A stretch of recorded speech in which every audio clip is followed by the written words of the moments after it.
Welcome, everybody, to part three of episode one of the Wheel of Time White Cloaks rewatch. Like we explained in the previous episodes, we're undertaking this exercise to find out whether or not the show could possibly get any fucking worse on a rewatch. Episode two of our rewatch almost concluded that yes, it can.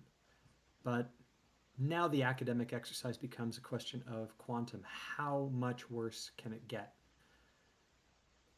We are, as always, it's Dain Bornhold here, your favorite drunk. I do some other things on the side, but I'm pretty much hammered halfway right now. With Alex Green, our technical analyst, and Pips, who identifies as herself, and joined by a very special guest today, Sneed's Memes and Dreams, the Lord Captain Commander of the White Cloaks subreddit. Everybody knows Sneed, everybody's read his reviews. Everyone who has been somewhat critical of the show is got a debt of gratitude to Sneed.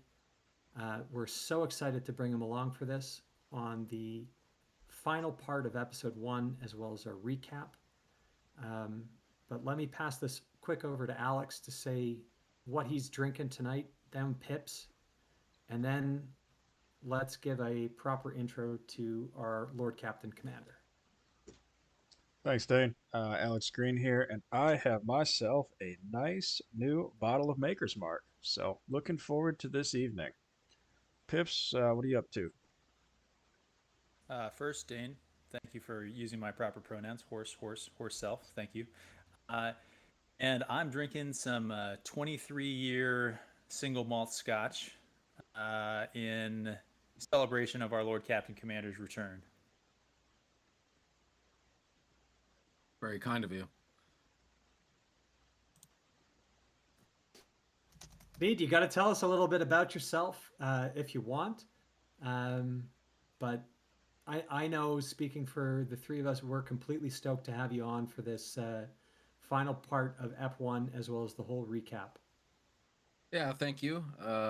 So basically, I founded the White Cloak subreddit, which isn't as big a deal as some people make it out to be. The honest truth is, the subreddit was basically nothing until people joined, and once people joined, that's when it became something. So I guess I mainly have to thank you guys because it was a great community, but it was a great community because other people, like people who were there in the very beginning, will recognize that it was a pretty like just nothing. It wasn't really great, and then we got people joining, and suddenly it became the best thing on the internet, and that's pretty much it. Sneed, you're being far too modest because as prep work for this rewatch review, I went and I reread all of your episode reviews, which I will say you put up on White Cloaks within 24 hours of an episode being dropped. And it was stickied, so it was read. It was read by everyone who was on that subreddit or even lurked on that subreddit.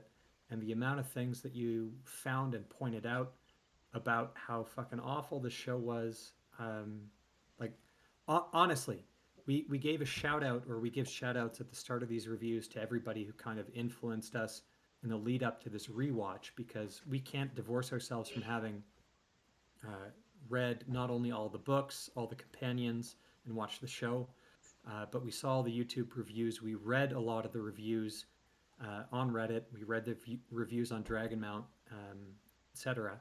But the amount of things pointed out that you were first at pointing out, terminology that you were the first one to use. I honestly, I should credit you with warm dildo, because that was really funny, and I'm pretty sure it was in your like episode 7 or 8 review where you're the first one to say that. Um, but I the think amount that of made it into our episode one. it, hopefully, but the amount of things. So and people can maybe go back and do a backwards analysis of what Pips and Alex and I are saying and how much of it actually is owed to the episode by episode reviews of Sneed's Meebs and Dreams. It cannot be understated. So we're super, super stoked to have you on. And I'll go so far to say is this some of the bigger YouTubers, Disparu, Night's Watch, etc., they read what you wrote and it definitely influenced what they had to say. So there aren't a whole lot of people who had a critical view of this show, the shit show, that aren't indebted to Sneed. So with that, yeah, I'm drinking brandy. Sneed, what are you drinking?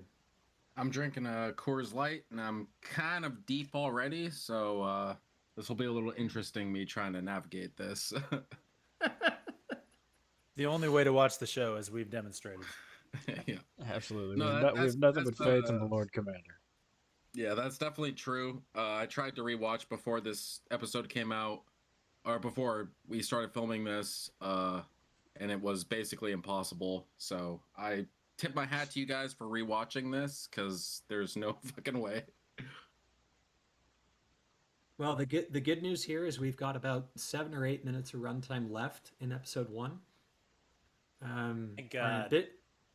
our ambition is we're going to get through that 7 or 8 minutes, and then we're going to do a recap of everything that we missed. And I don't know if we missed a lot because we took like 5 fucking hours to get this far. So I don't know if we missed a lot. We drunkenly forgot to mention a lot. Okay. You guys were pretty I even comprehensive, think I'll you're give you giving them. that. I even think you're giving them too much credit. I think we had to constrain ourselves to only 5.5 hours when pointing out everything wrong. Oh, It could have been 30 hours. Maybe that's true, but the what we're gonna probably try and do is cut right after we finish the actual episode. So when we roll the credits, and then maybe we'll cut a separate episode, which is the recap. But we'll keep Sneed along for that. I know I prepped a slideshow with some of the things that I wanted to go through, but that's high effort for this fucking channel because um, yeah, we're purposely putting no fucking effort into this whatsoever. But with that said, Alex, can you run us forward, starting with Nynaeve's first braid tug, and let's get her reactions going.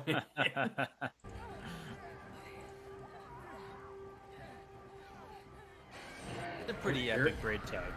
There it comes. Oh my god. That's a good one. That's a pretty good one. I mean, at least like a 7 of 10 in execution, I think. All right, and let's remember here we're gonna try and do the pauses every 30 seconds to a Before minute. we get in here, probably hit that pause. Remind everyone that this is where we stopped the last episode in another 30 seconds. Fuck, guys! I found something. Look at Oh, Layla gosh. right now.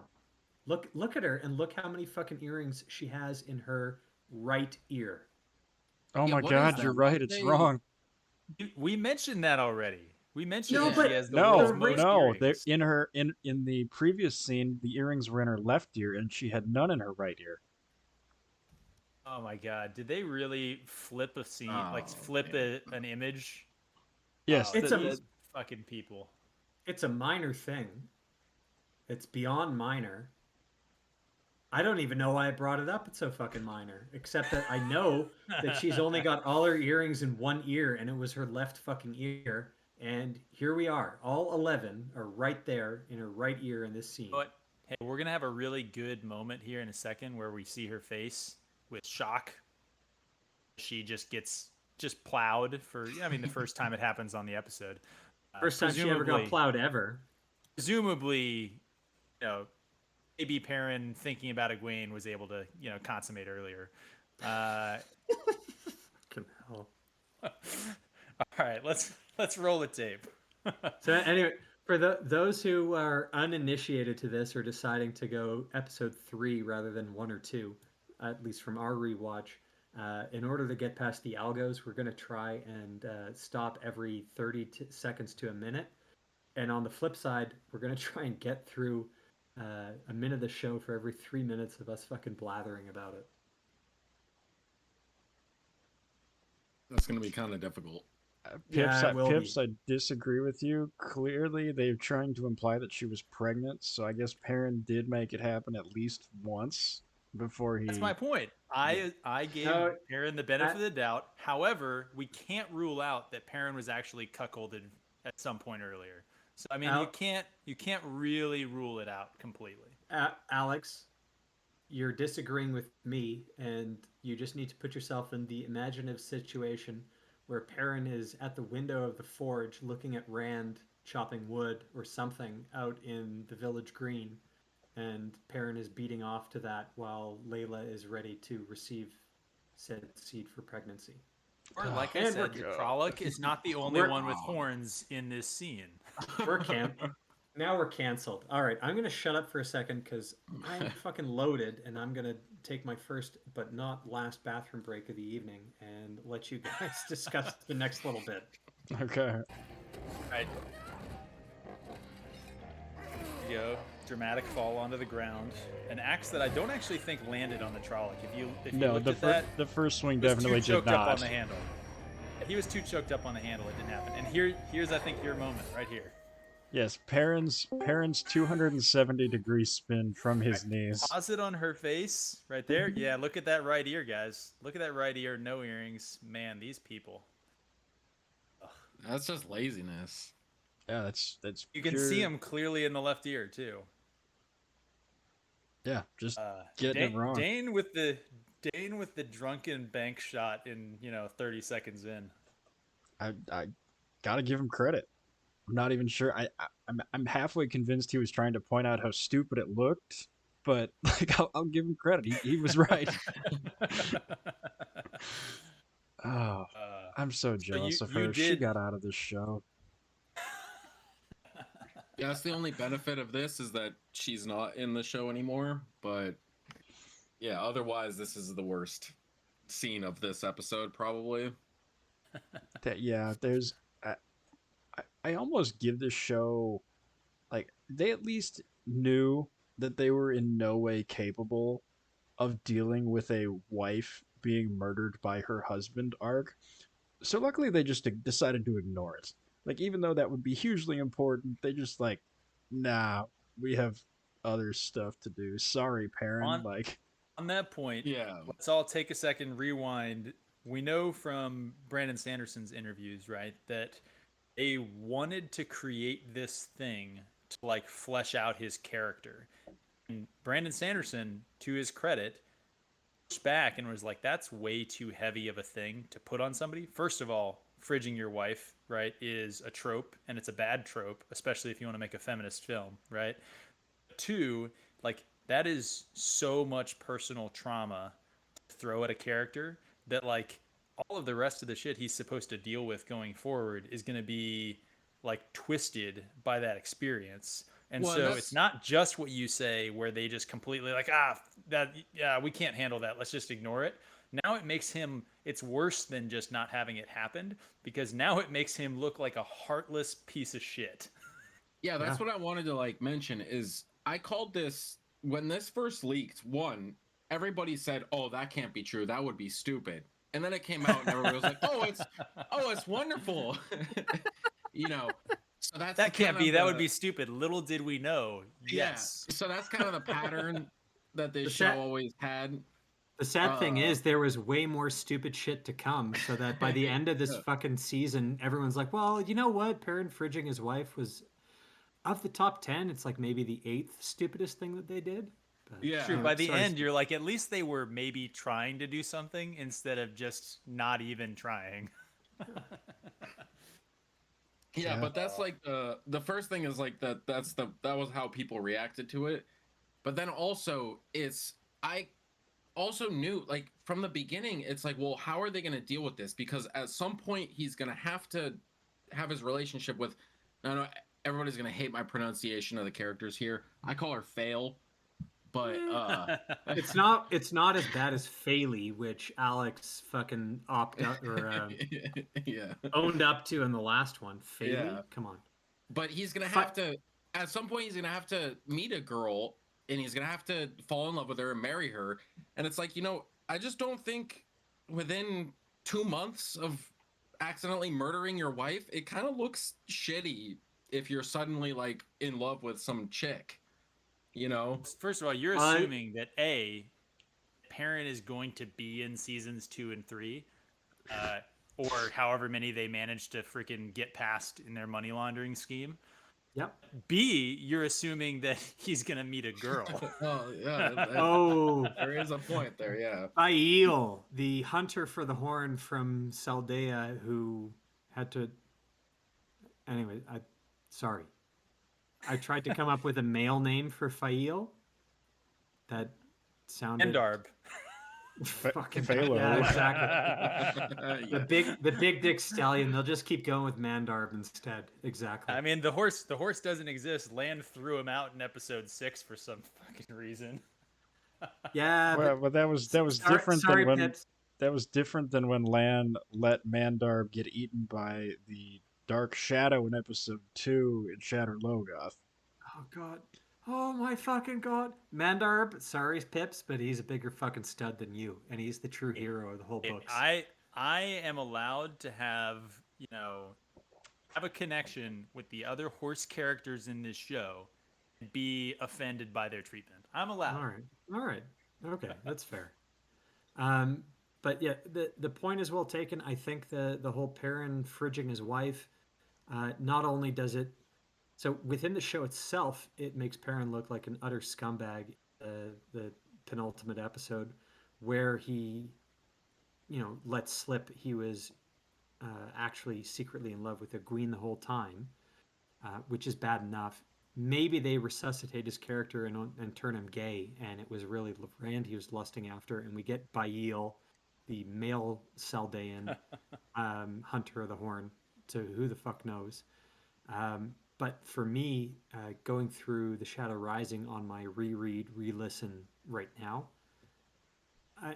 Perrin goes through some of the best, most heart-wrenching emotional trauma in literature when he returns to the Two Rivers, and it's his family that was the Great one arc. that was murdered.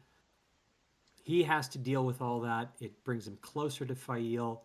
There are so many touching scenes around that. He becomes a leader even though he doesn't want to be, which is Robert Jordan's subtle reminder that the people you really want leading you are the ones who don't want that responsibility rather than the people who are lusting after it.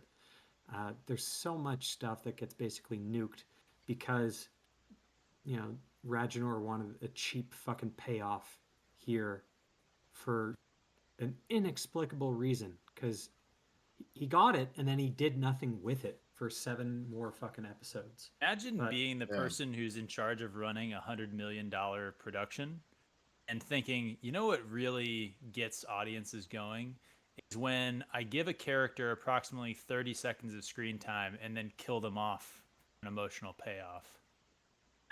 That's what really gets people in the seats, So as Sneed pointed out, and let's give props where it's due, because I wasn't joking at the introduction, but Sneed's reviews of every episode as they came out were very, very influential, and it helped us, everybody kind of wondering, what the fuck did I just watch, distill what was wrong with it. What was Layla's one character trait? This is coming right out of Sneed's reviews, and I know both Alex and Pips have read it, but so I don't want Sneed to answer this, but what the fuck is Layla's one character trait? She's a blacksmith and she doesn't like Egwene. Doesn't like she doesn't like anybody. That's what Sneed pointed out, was basically whose one character trait is I don't like other people.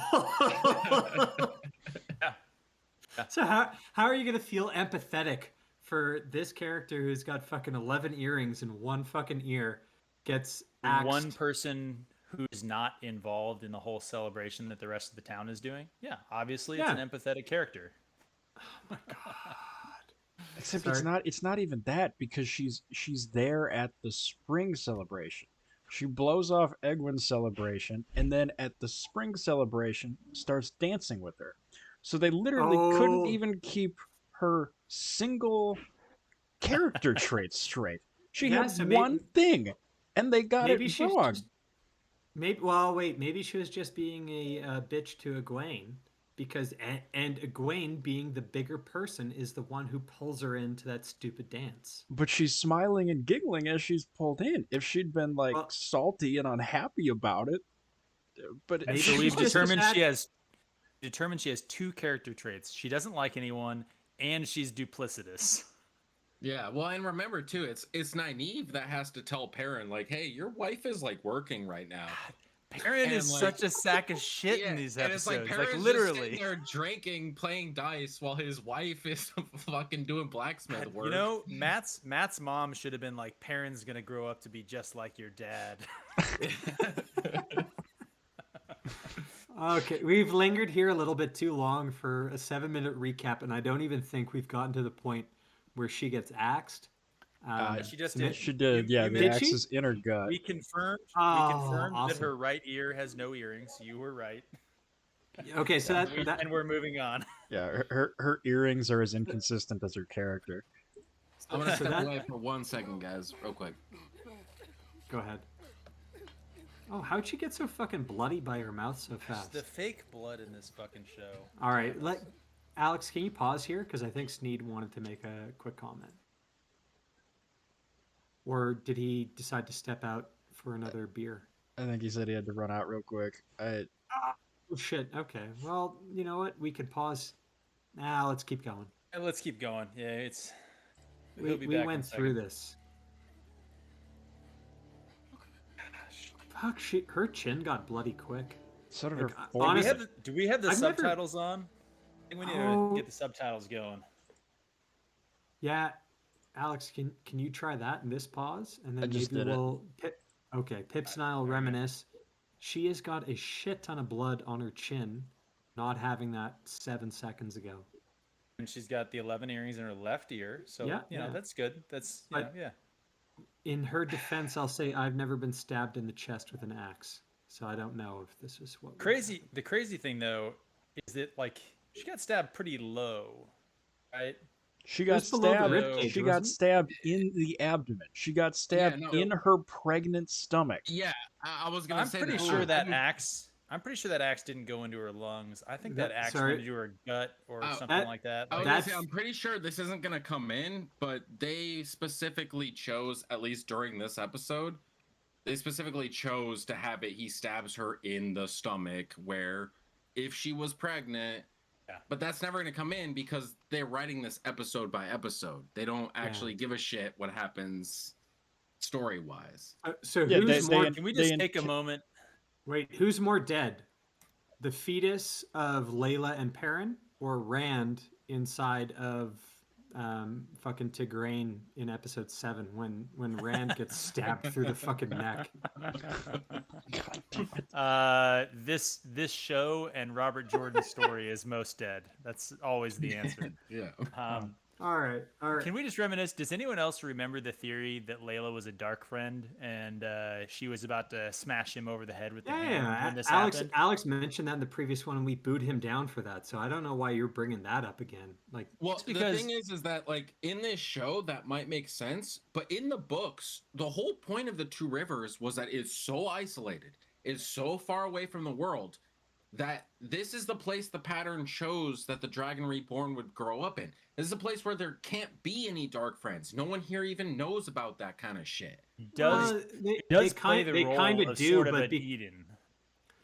because the community is so tight knit, and this is what's so great about when you go through it. The biggest thing that your main characters, especially Rand, because it's his POV, when he gets to a bigger community like Baerlon, the first thing he marvels at is that people don't know the names of everyone that they're running into. Right? That's a small village mentality.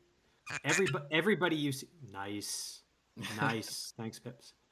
Everybody you run into is someone you know by name, you've met, and you understand, and you have a history with them.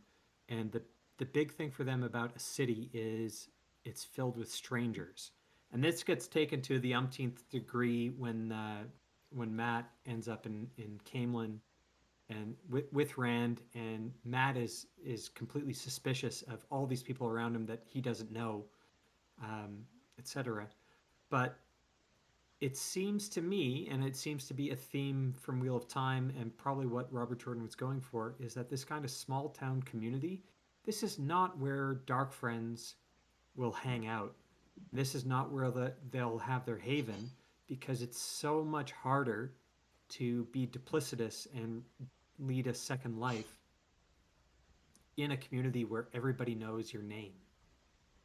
And what I'll give to Sneed on that is, yeah, they decided to give, or the pattern decided or determined, Rand needed to have a proper upbringing in a small town precisely for these kind of reasons. He needed small town values, and he needed to have small town morality, which the books portray very, very well, and this show fucking obliterates with their bullshit.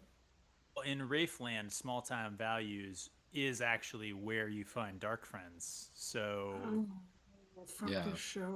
Yeah, and it's so Dain, I bad. don't want you to take it personally. It totally doesn't have to do with you doing your first monologue of the episode that I had to uncork and pour myself another glass. Oh, is that what I was doing and you were doing? See, I was All just right, thinking to myself, wouldn't it make so much sense to have her be a dark friend? Because that would completely Fuck erase the need off. for Padden Fane to be there. So Well, he could, why do he you have could, Pat and he- Fane again? Like, that's what I mean.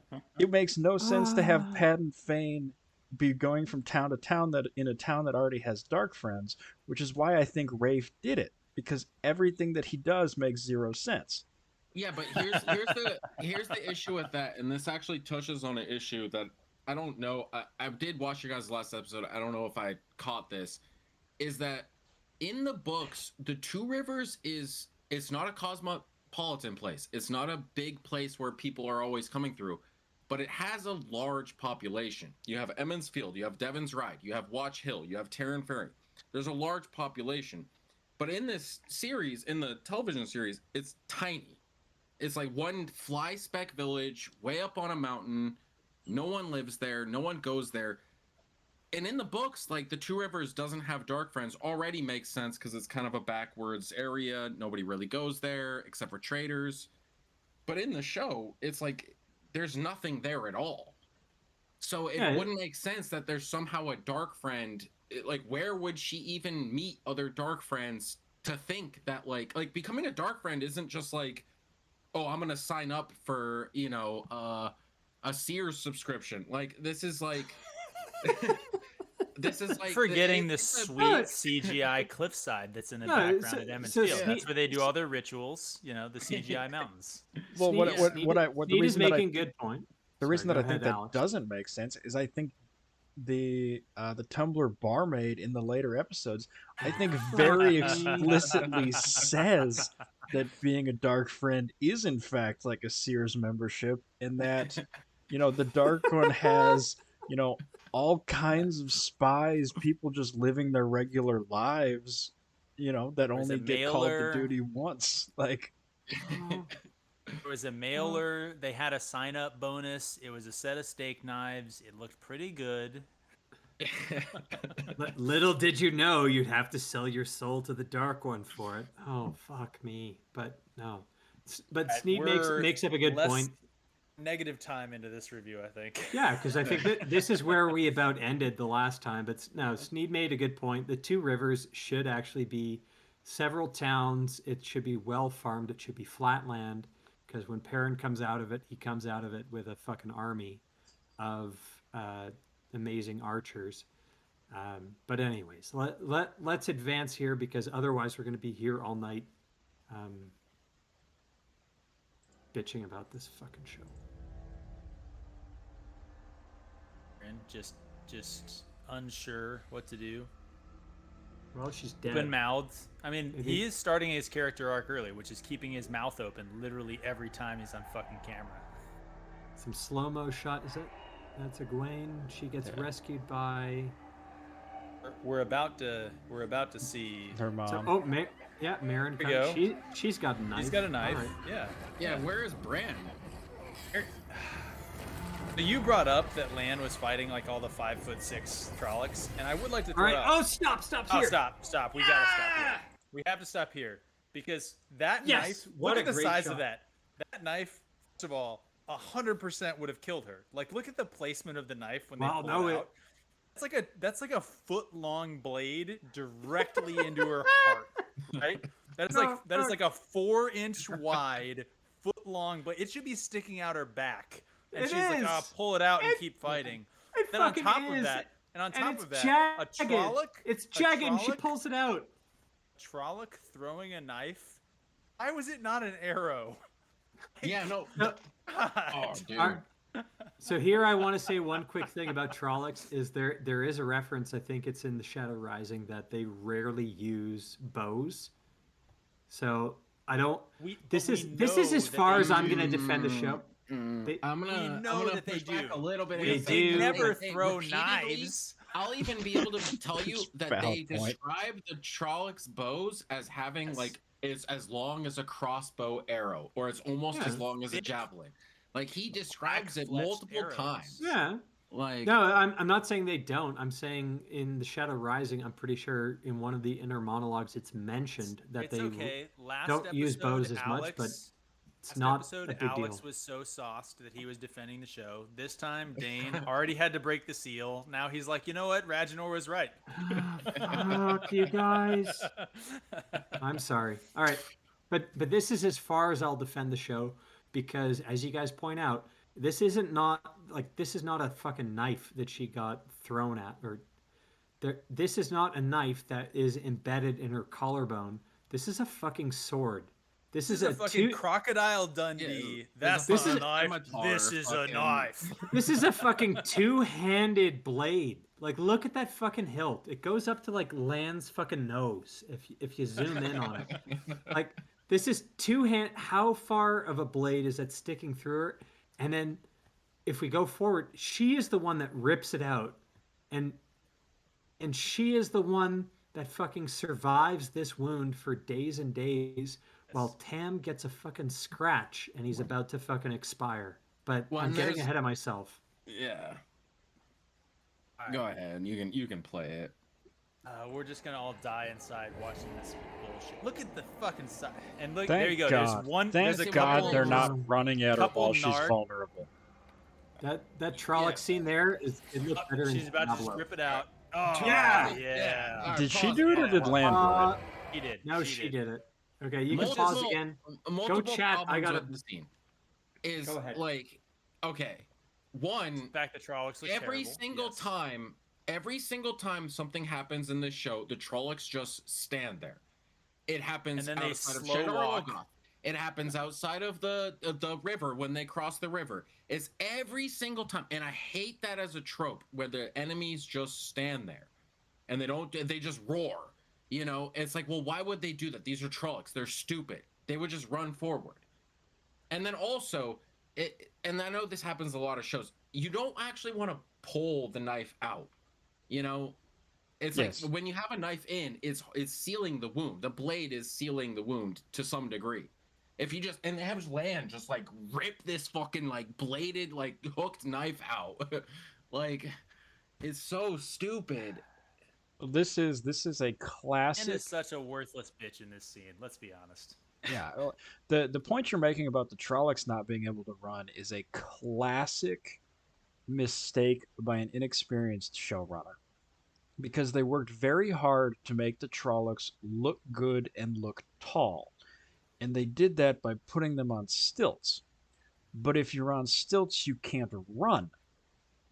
I mean, you go back to a good show like Lord of the Rings. Lord of the Rings didn't make the orcs and the Uruk-hai massive because they knew they needed to be able to show them moving. When you watch Trollocs, the Trollocs that move are all the short ones, and the Trollocs that stand there and roar are the tall ones. So in this attempt to make them Except look for good, Narg, and, which well, is the CGI one. yeah, even if you watch Narg, the way that it's shot, he's shot so that he's not on stilts, so that when he moves, it's only his upper body shown on camera. Or they found like a 9-foot Czech guy, but no, Alex, what you're honestly saying here makes so much fucking sense. Yeah, no, that's a really good point. I didn't even think of that. Yeah, and it's a classic mistake by somebody who and this is going to be a terrible thing because everybody says practical effects are amazing. And I'm going to say when used appropriately. Or This is except when they aren't. Yes, this is when you needed to use CGI. You either had to choose, did you want human-sized Trollocs or did you want to CGI them? But because Okay, I'm actually wait. going to bring up a point here that I was going to save for the recap, I think, but you're bringing this up. The real sin here is actually that you're 100% right. There's a trade-off between what you can do with CGI and what you can do with practical effects, and they're not always the same. And we know that like can't just have as much as you want in there and keep a budget at anywhere constrained, right? And so the real issue is that of all these showrunners who apparently never watched Jaws, right? That like the themes in Eye of the World especially, but in the series in general, there are a lot of like kind of horror sort of themes in the books, especially early on when you're getting their sort of like very kind of Two Rivers young sort of perspectives on the world, and a darker sort of more tense, more foreboding, setting and design for this season would have really captured that and been good. And you could have done that, but just showing less Trollocs doing things on camera. The actual way it was done in the books, where Rand misses the whole fight in Emmons Field and shows up with the burned village and the bodies piled up and the corpses and all that stuff, and he only encounters a few Trollocs, and you see them on the road in the dark in the distance. The fact you see the Dark Rider, but you don't actually see him fighting anyone, you don't see his face, all of those Until things later. are really high on the like horror, creepiness, all that stuff. And here we have episode 1 of the series, and they just throw Trollocs everywhere, and they do it slipshod, making the mistakes you're talking about. Which you guys watched the rest of this episode. I wasn't able to, but I do want to ask a question because you guys have watched this. At this point, based on what you've watched, do we even know who the Dark One is? What the Dark No. One wants? What We- why I these hon- Trollocs are here? I don't even think like so. We haven't established Murderall. We haven't. Episode 8, we don't know that answer. Yeah, okay, that's true. But like that's one of the sins of the the prologue, not Trollocs. The prologue was we need to find the dragon before the dark does. Who the fuck says the dark? Like when you're talking about Yes. the opposing side, you call him the shadow. I think it's Right? because they didn't And want to it's the say dark the dark one. one because that's gender neutral and you can't have that associated with fuck. evil. Oh my fucking god. Oh no, that's horrible. I hope that's not true. Oh, but it probably is. But okay. And we're canceled. But we can't get canceled if we only have 44 subscribers, which is a good point to basically say, hey, if you like our content, like and subscribe. And if you were a former White Cloak, fuck, why aren't you liking and subscribing? Come on, guys. Multiple accounts. Like, sorry, this is why, this is 7% of the reason why I'm super stoked Sneed is on this particular early rewatch review. Is if anyone was doubting that we were legit White Cloaks, we got the fucking Lord Captain Commander on right now. So the credibility of that whole subreddit and the community, it's got to count for something. We got Sneedsmemesanddreams joining on us. So we are legit White Cloaks. Give us a like and subscribe. Let's grow this channel. And like our Night's Watch boys said earlier today, we got to meme the shit out of this. We got to make fun of this fucking show if we want to get it canceled. We got to get Rafe in a fucking Amazon meeting where he needs to address the issues that we're raising because someone in Amazon's marketing department is forcing him to watch this fucking review. All right. You want Amazon's CFO to do to do to Radjanor what Radjanor has done to Robert Jordan's story. Yeah. I don't think there are enough orifices for that. I do want to mention real quick that Shadowversity with his Night's Watch channel, like that was a huge thing for the subreddit. So that is a big Oh yeah, deal. no, it was. We started off our first two with big shout outs to everyone that we're kind of indebted to. Um, all I'm saying is I'm stoked because I think everybody, even those others that we shouted out to, were indebted to you, Sneed, and your reviews, but also you setting up the community that White Cloaks ultimately was. So, anyways, hat tip for that, and let's keep going with this fucking disaster. You know, they're not bad except for the horns. But Like, okay, can you pause here? Before, maybe Light you give can't. me no, strength. no, That's oh, going to be no. our thumbnail, but that's Oh, a no. spoiler. Oh no. It's a spoiler to the two people who just- are watching live. Oh But no. Nothing she would ever say. three. Oh God, fuck! it's so bad. Oh, All right, no. we got a third live watcher. I think There we go. We got Dragon Lord DLK on. Kingslay's- Okay, welcome to the party. He's muted, but that's because he's polite. But here's the quick point I wanted to make. What did Robert Jordan describe Trollocs as? Did they all have horns? No, they were I an will say, amalgamation though- of different animals. Yeah. So say, how though- many eagle beaks have you seen, and how many wolf heads have you seen?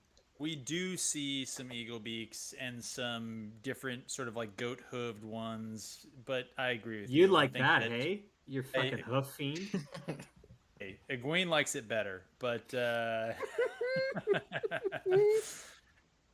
I will Oh, say missed yes. calling You missed calling right. it out. You're There right. were some incredibly good-looking hoofs on the one Trolloc that Lan started wrestling with. Fuck. Fuck you guys. This is so much fun. That's why Egwene was off camera for a little bit.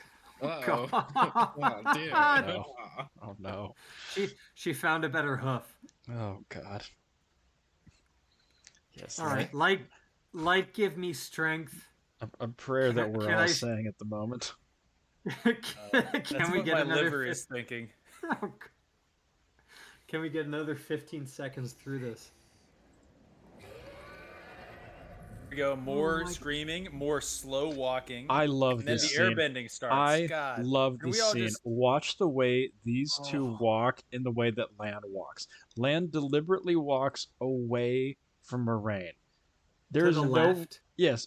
So there's no reason that the Trolloc on the right of the screen could not make a dead run to Moraine to stab her in the back, and Lan's You just mean- his walking buddy- You mean away. like how Dave Chappelle His got buddy run is by laying that on the guy? ground.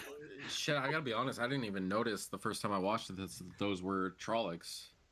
Buddy's lying on the ground and he's respectful. He doesn't want to step on his friend. Like it's, I mean, there's Fuck. Thank God Well, they only Trollocs have are one. known for polite. their We already respect. established Narg. Thank God To- they only have to- one Trolloc that has a throwing knife.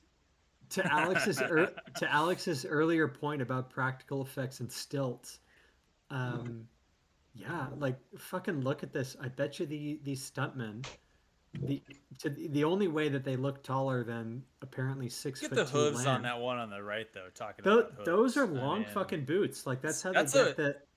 That's a well-turned calf. I mean, right there. Yeah, but it's reverse turned, and it's because that bottom foot is basically a stilt, which is that is after your insight, Pips, about wisdoms knowing that they can channel because they listen to the wind. I think this is a pretty good insight too about practical effects and how shitty the fucking Trollocs are. But Trolloc over there is the Oscar Pistorius of Trollocs. You joke. That's 100% what it is. That is exactly what that prosthetic looks like. He's Right, walking except- on little blades. except this one isn't going to kill his wife or girlfriend. But you'll Only notice because- the one Only on the because he's about to very politely die to Lan's casual slash. Which misses him. But let's fucking forward through this before we all die of alcohol poisoning and laughter. Oh, a good scene to the fire over here. It's I guess not that's the because only, the only she doesn't toss to get to channel the any elements. fire. She does. He turned his back to those Trollocs. Okay, so Lan doesn't hit any Trollocs with that there, but moreover, Moraine They're is sort of channeling running. fire. She's sucking in fire, and then she doesn't fireball anybody. She uses lightning.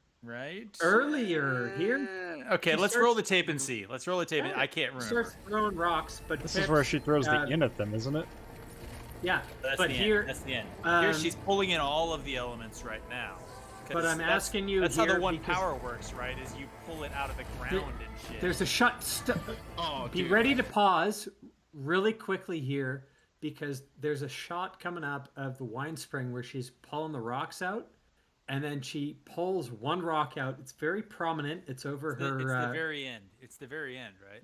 near towards, but she pulls a big rock out, and it honestly looks worse than a fucking video game.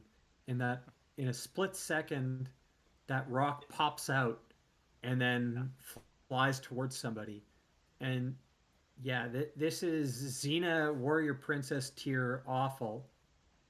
By the way, what are we looking at right here? This, to me, like the things in the foreground, that's like Mystery Science Theater. I think the cast was actually watching them and their shit show before us. Like this is them sitting there, just Yeah, like, that- fuck, this is a bad show. If we decided to put more effort into this rewatch, we would put ourselves in our we'd have a horse fucking shadow, and we'd put me with my big noise canceling headphones, and we'd Wait probably for put season 2. okay, we'd put Alex with his fucking 20-inch dick fucking sticking out on the left hand side, and we'll have a spot for a fucking guest reviewer on the fourth chair is the shadow in front. But that's exactly what we would have if we put any effort into this whatsoever. But we're not, and I don't know. You guys got anything more to say about this? Just how fucking awful it looks. I mean, Are- again, it's coming up- airbending. It's fucking It is. airbending. But Pips, Yeah, I'm no, sorry. I Alex, was get gonna ready say to that. pause because it's coming up here soon with that big fucking rock. I think it's right about here-ish coming. Can we After just this. talk about the soundtrack? Right here, right here, right here. Did you guys see that?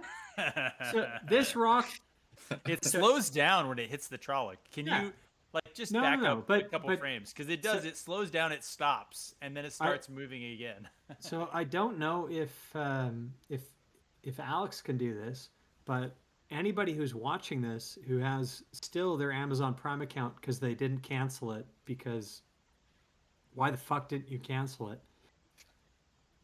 This stone, which hits one or two trollocs or whatever, it literally pops out of the wine spring in.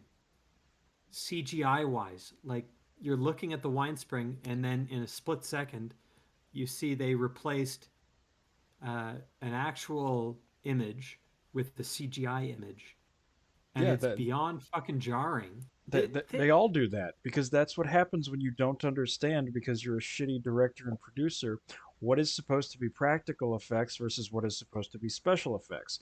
If you were a good producer, you would understand based on the script that I'm going to have somebody do all sorts of special effects of rocks popping out of this building. So I don't want to have a practical building. The building needs to be something that I can have rocks popping out of. Like, this is Or you could be somebody who read the book and be like, normally they just blow the ground up. So Well, she'd yeah, that's. probably I do was that. gonna. I was gonna All ask right, kind let's of give a. it to Sneed here. I was gonna ask kind of a nerdy question here that it's gonna reveal my lack of knowledge here. So the laws of physics of throwing something that much heavier than you with air, does that actually work, or like? I mean, this we is actually kind of- know definitively that it doesn't from when Swan Sanche is teaching the girls how to channel on the boat trip down to Tarvalin from Faldara. Well, They talk about she how can't lift. you can lift something, up to a certain amount, but like Lift as herself. it gets a certain. Oh, she says you can't do that at all, but she does talk about how you could lift a chest or something like that. But if it starts getting like too heavy, then you start to strain, almost as if you were like lifting it yourself. So the Yeah, idea that you could just pick okay. up like massive stones and hurl them around, like that would take an incredible amount of the power So versus yeah. just what she actually does in the book, which is have the ground swallow them up, the ground Yeah, explodes, like. So Pips, I think you're right on one point in that what Swan does mention is anything that applies to yourself if you wanted to lift yourself up. Like this is why I can't fly. She said she couldn't lift herself at all, right?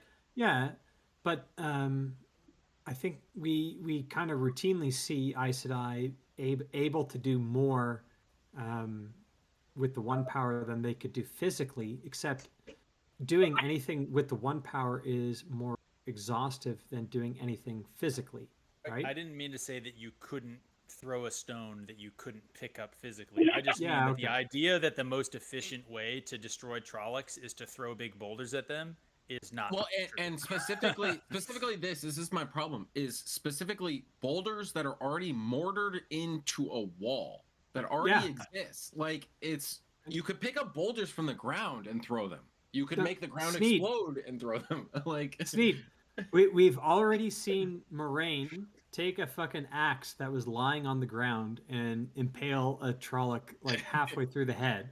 And we've also seen her take just a generic weave and rip a Trolloc in half. In terrible CGI, by the way.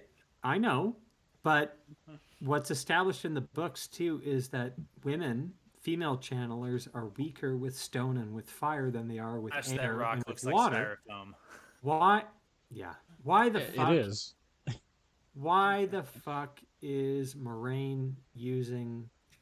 Is she using air weaves to rip the fucking wine spring in apart and hurl stone? Like, yeah, and that's none the of thing this too. makes any sense. Is like, why is she using the out of all the things she's using the wine spring? Like, you couldn't use like another building or something. Couldn't use one of the building that's already on fire. Yeah, it's like Use this Abel shit has Coffin's existed house. That since guy's a Sparta piece of shit. Hawkwing's time, and I'm gonna tear it down to fucking kill some Trollocs. Like, Probably a bunch of people literally inside the wine spring when it collapses. She just murdered people.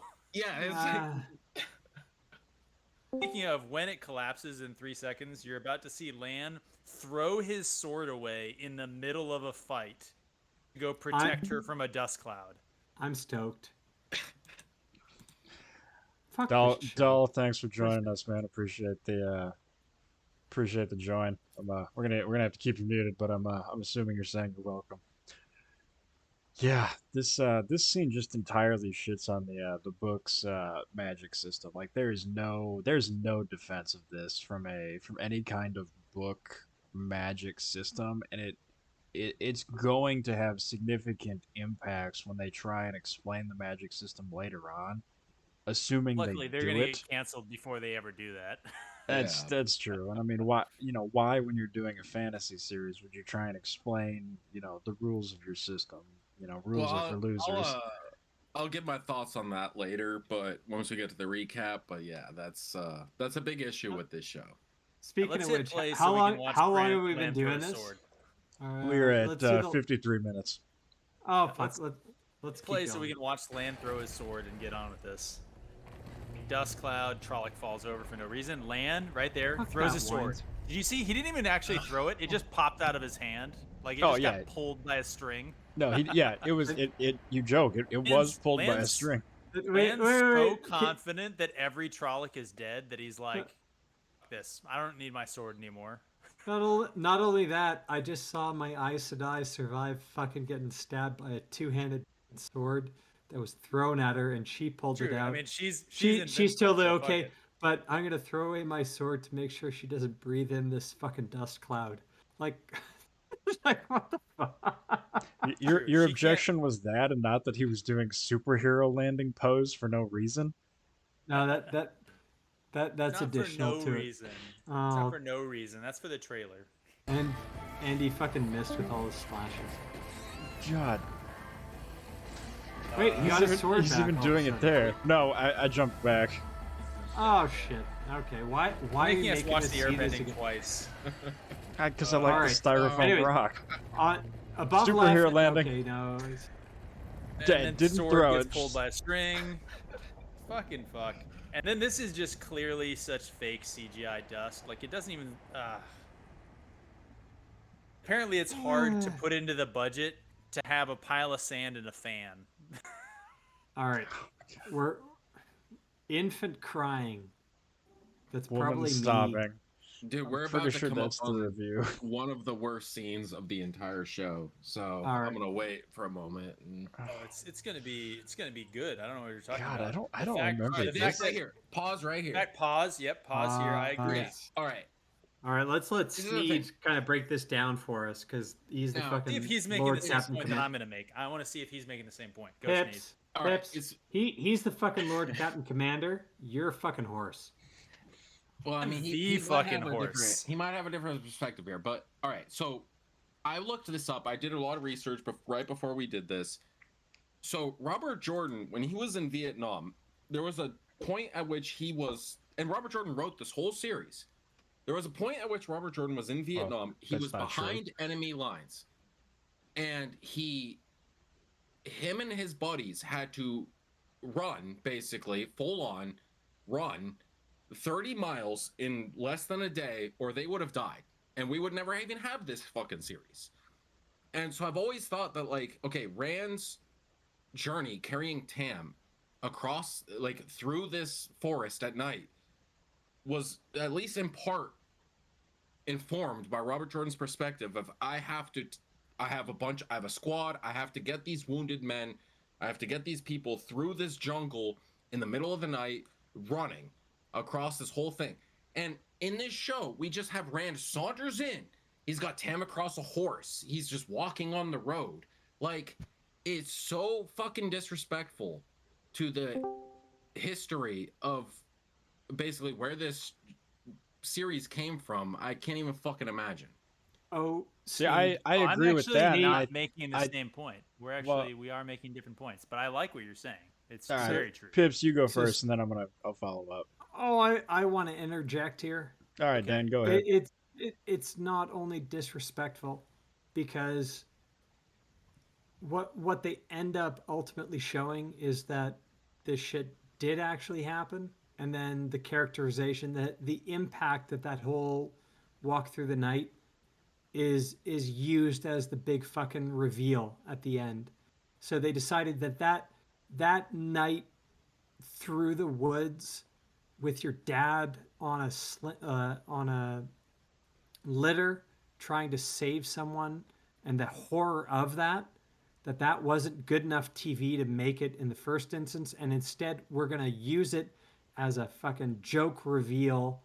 Oh, Rand was the Dragon Reborn all along, and by the way, he never reacted to it because we had to keep the mystery alive. Like, yeah, Sneed, Yeah. I agree with you 100%.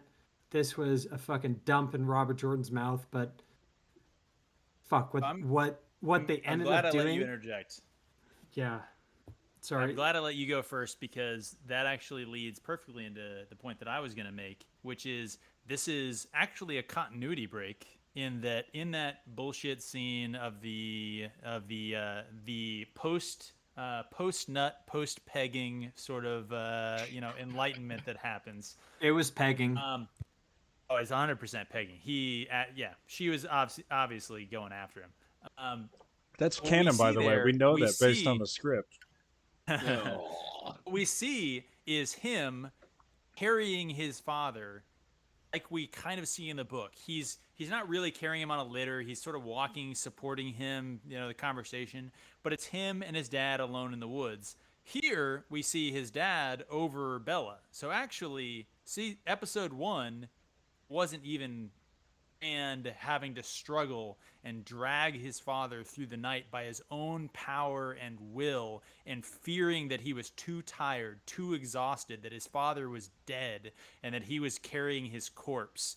Nope, we lost that story in the original cut of this, and only later did they retcon it, and they were like, oh shit, there's this scene that's supposed to be important between him and his dad, and he's trying to drag him along.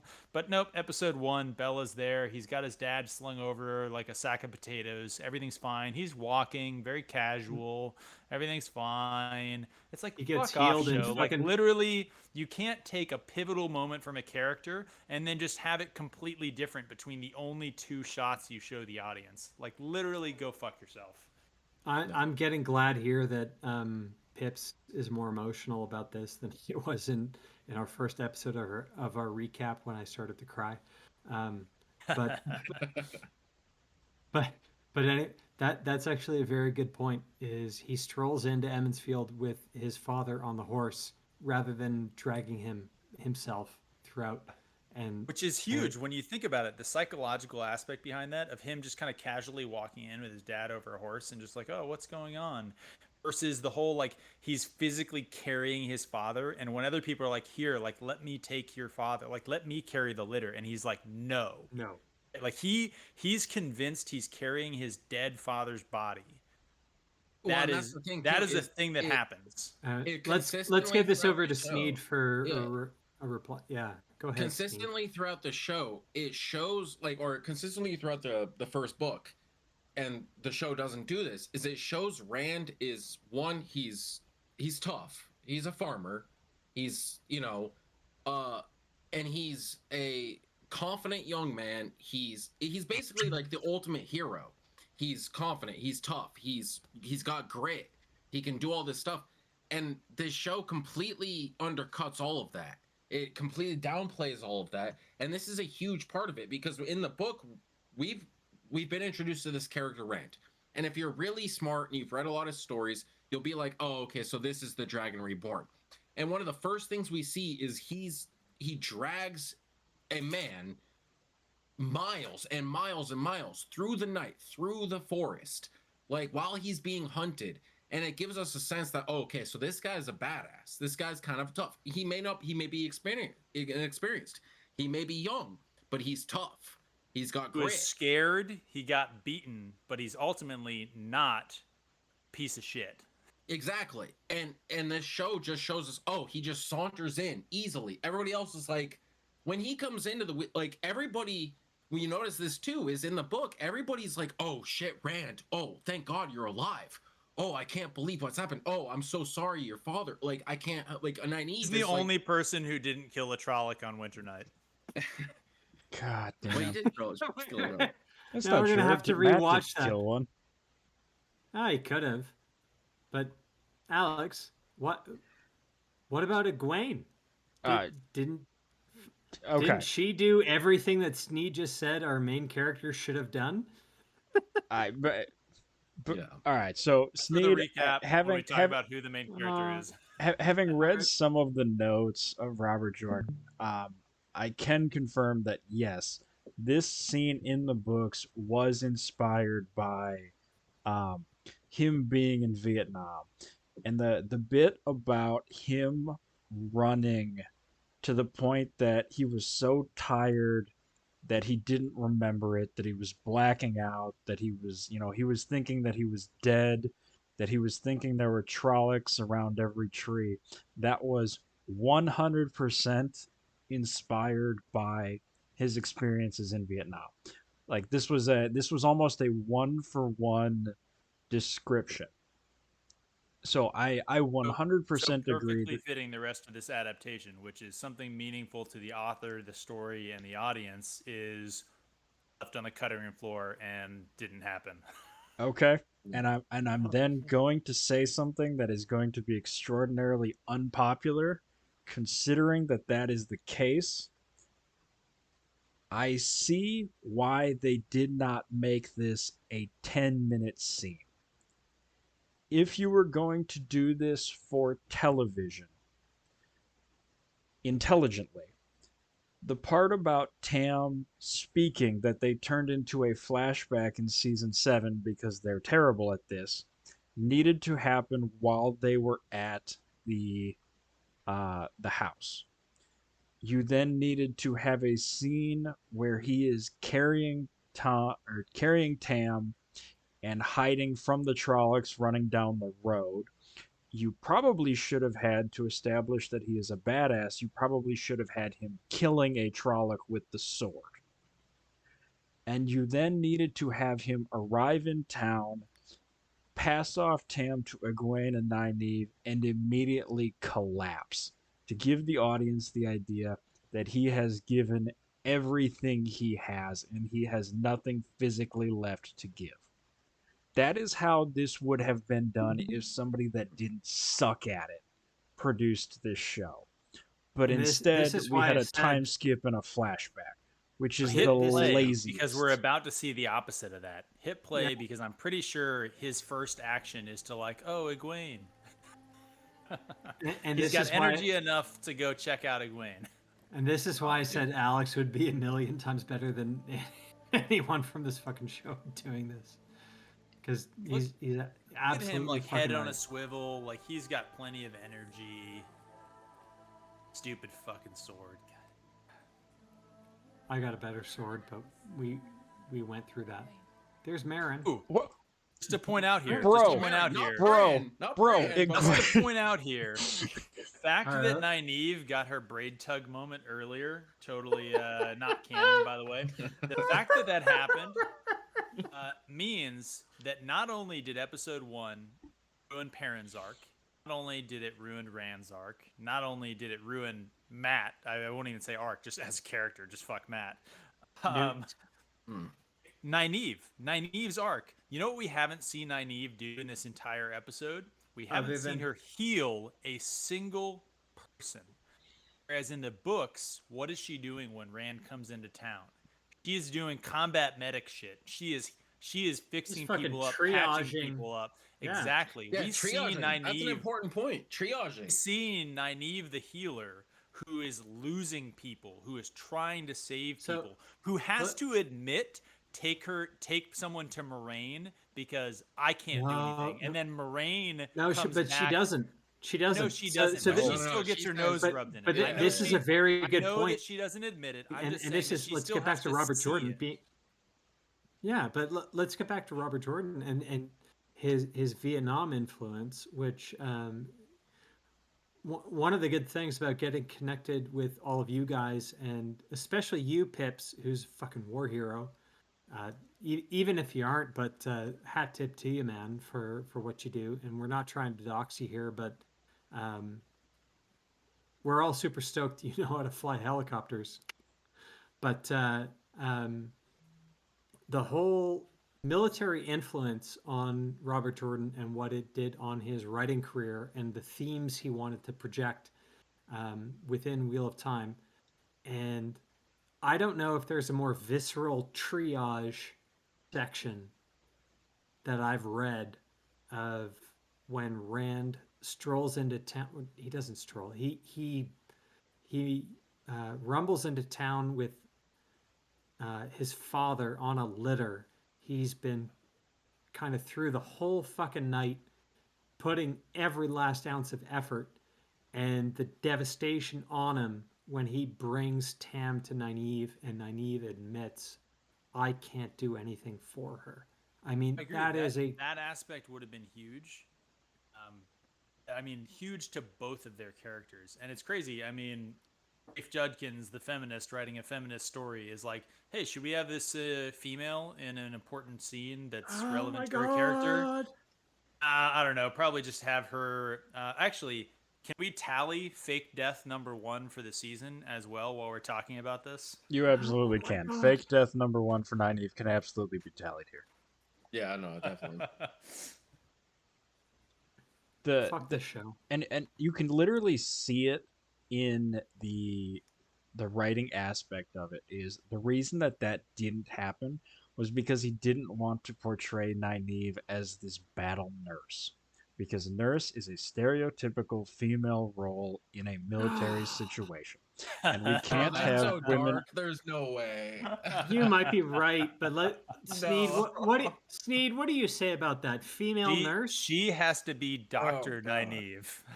Dude, that's so dark if that's why they didn't show that. Like No, that is 100%. Like I am not kidding. Like that is the sort of conversation that Judkins has in these writing rooms.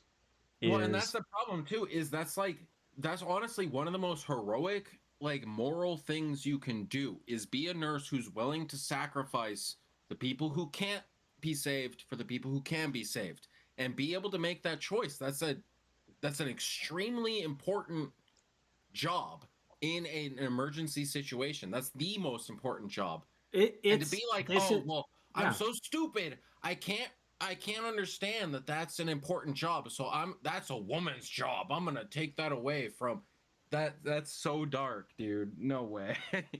Oh, dude, That, I'm not joking. That is like but seriously but that was it. Ugh. Alex, Ugh. you've mentioned this in kind of offline conversations too about the woke feminist in charge of this, um, making the worst fucking feminist decisions ever. But Can we all get on the record and say I don't think we should cede the term feminist to Rafe Judkins? no, we should. No, He, fuck no. that's a moniker Self-deluded he feminist. that's a Self-deluded moniker feminist. that's a moniker he put to himself. But what Rafe Judkins is a feminist like I'm a billionaire. If I say it, it doesn't make it true. well, that's only because you're a trillionaire, right? Oh my god. Can you imagine saying that you're a feminist and then fridging a woman? Like, Yeah, I mean, but Fridging Right. two, but one of them Hey, was a no, no. fake out. You guys haven't even got to the later episodes where it's like, dude, this guy is not a feminist at all. You get to the Steppen episodes, the White Tower episodes, this dude is not a feminist at all. This dude hates women, bro. we're gonna get Sneed. We're bringing you back for some of those. That's for damn fucking sure. But more to the point, yeah, Rafe cannot be a fucking feminist because he portrays all feminine power just negatively, like you wouldn't fucking believe in this fucking show. Like, oh my god! And can we go forward? Yeah, we should Because probably continue. Yeah. yeah, I'm gonna run out of fucking alcohol. Keep on looking at Egwene here either. She, I mean, hey, turned me down and went for the Rand hoof bang, which is really mean. I mean, Well, dude, that's the we thing, couldn't even give Rand didn't an give a emo. fuck. Rand didn't give a fuck about Egwene. When his dad was dying, he didn't give a Oh, fuck. thank the light, you're fine. My dad's Yeah. literally dead right here. Dude, he Oh. couldn't even Right. spare a fucking thought for Egwene when his dad was dying. That's fucking Tam Althor. Like, for him to Look be... at how dead he is on that horse, by the way, and Rand is just like, oh. Dude, Look, Rand can we was pause it literally here? the Dave Chappelle gif where he's walking into the club and the woman comes up to him and he stiff arms her. Like, that was Rand in this scene. Like, yo, Yeah.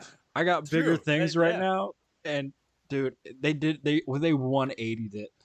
I mean, Well, and she was trying to talk to him, trying to check on him, and he was like, "Yeah, lady, I'm fine. Where's Nynaeve? Well, I need to And that's get." the thing, too, is Jordan fucking loved... Like, Jordan had strong female characters. Egwene Oh, was yeah. sitting there... Like, he goes to Egwene, he's like, well, Nynaeve can't help her. And she's like, well, hey, if Nynaeve can't help her, then, you know, he's fucked.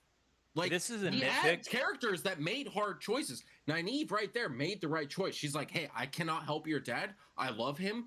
I've grown up with him, but I cannot help him. I can help other people. Egwene Triage. was like, oh, of course I'll help him. Oh, Nynaeve said he can't help him? Oh, hey, sorry, buddy. Like, and so for him to completely fucking destroy those characters, like, he even fucking weakens the female characters. Doesn't like, it? Egwene Does, straight tells Rand, like, hey, sorry, gotta go. Like, Does- doesn't Egwene in the Triage. books carry the other end of Tam's litter into the inn where Nynaeve is helping people? Like, she I helps think Master Rand. I don't Luhan. think so. No, she Yeah, no, Master Nynaeve- Luhan. Nynaeve Ma- calls Master, her that's away. right. That's right. Nynaeve Master. says, yeah, Nynaeve says, like, hey, Egwene, I need you. And she's like, hey, Rand, sorry, gotta go. Like, Actually, the because Master she's- Luhan and- thing. That's right, No, because Luhan Egwene thing is actually makes also hustling to assist Nynaeve. Egwene No, is also it's not doing triage. I wouldn't characterize it as hustling. She is She's running around with water and sheets and stuff. She's and- helping. and- She's and nursing what- assistance, and which what- matters. That I fine. don't discount that. Like that matters. It was a good role. I liked the scene. I will say that it makes sense that Master Luhan wasn't there to carry the other half of, in this case, Bella's ass, because there's no litter. Because Master Luhan, Nice. aka Layla, was just killed. fucking hell. yeah, well, that's fucking. But no, this gets back to the earlier point about triage, right? And there is no choice on earth I would rather not have than triage. And Agreed. the fact, yeah, and they give it to Nynaeve in the books, and that is again, like, it's a badass choice. Like, I know maybe from a modern audience, a doctor being a woman might be somewhat a novelty, because you go back 2-3 generations and most doctors were men. Men were making that call. Like, let's just give a proper fucking hat tip to Robert Jordan. Um, the toughest fucking decision early on in the books, he's given to Nynaeve, who is the inexperienced, too young. Everybody doubts her wisdom about what needs to be done, and she is making the fucking hard calls Also early. makes every doctor in the entire series, minus I guess maybe Dahmer Flynn.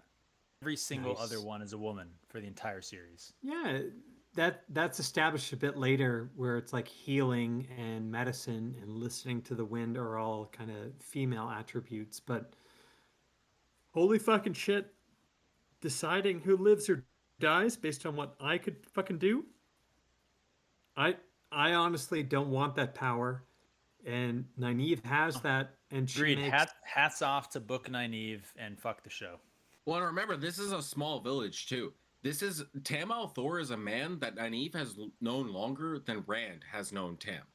Yeah. She's known this guy since she was a tiny little girl. This is basically her uncle, and she coldly is like, "He can't live. Sorry, can't deal with it." I cannot help him, and there are other people I can help. I am so sorry. Egwene, wash your hands. We need to go somewhere else. Like, Yeah. this is All right, why. I think we got to roll tape. Yeah, the books are visceral, but anyways, you get Nynaeve's braid tug is apparently more important than this kind of character building, which is basically fuck you show. So here we see Tam apparently super Who is the dead. no-named guy standing there that helped them that showed up out of nowhere? Senbui? No, it was a No, young guy. It was not He Matt. died. Senbui died Oh already. my god, It's, these uh, fucks. My baby God. girls, you're not cunts after all. Oh my god. Hey, bitches, according to the show that we saw. And again, Cunts- I'm cunts sorry by to the keep script. ranting here, but like, all right, Matt was the type of guy that everybody made fun of Matt because he thought a kid was drowning in a river, and he jumped into a river to save the kid, and the kid wasn't drowning, and everybody made fun of him. And the next Point. spring, Yep. a child was drowning, and Matt jumped in and saved him, and no one ever laughed at him again. And that's Nynaeve that says Yep. that. And they have, like, I know you guys already covered this, but they have him. And everybody was trying to tell me, oh no, it was so wonderful. He went to save his sisters. And it's like, no, he ran away. Like, He did run away, and also he went to save his sisters. That's like, oh yeah, I went to go save my wife. Like, I mean, that's good and noble, like good for you, but that's also literally the fucking baseline. Like, I'm Yeah. sorry, saving your own family member is like that's just congratulations. You have 23 chromosomes. You are actually a live, living human being. Like, well, and fuck. also the thing is that like, and this comes up later in the show too, because at some point, and I'm jumping ahead here, but parents like, you don't know Matt, and or like Rand says, you don't know Matt, and it's like, look, I'm sorry, they grew up in the same fucking village. It's a village of like 1,000 people. They are closer than we are to our cousins. They are closer than we are to our brothers. They grew up together. Like, Matt would not think, oh, well, at least my sister survived. I know Egwene died. I know the Alviers died, but at least my sister survived. No, an actual person in a small town village would not think that way. So there was no way that Matt Cawthon, Matrim fucking Cawthon, the hero of all the fucking series, would think like, oh, I can't stand and fight these Trollocs. I have to save my sisters. No, he would be like, my village is in danger. I have to fight. Like, Sneed has had too many cores.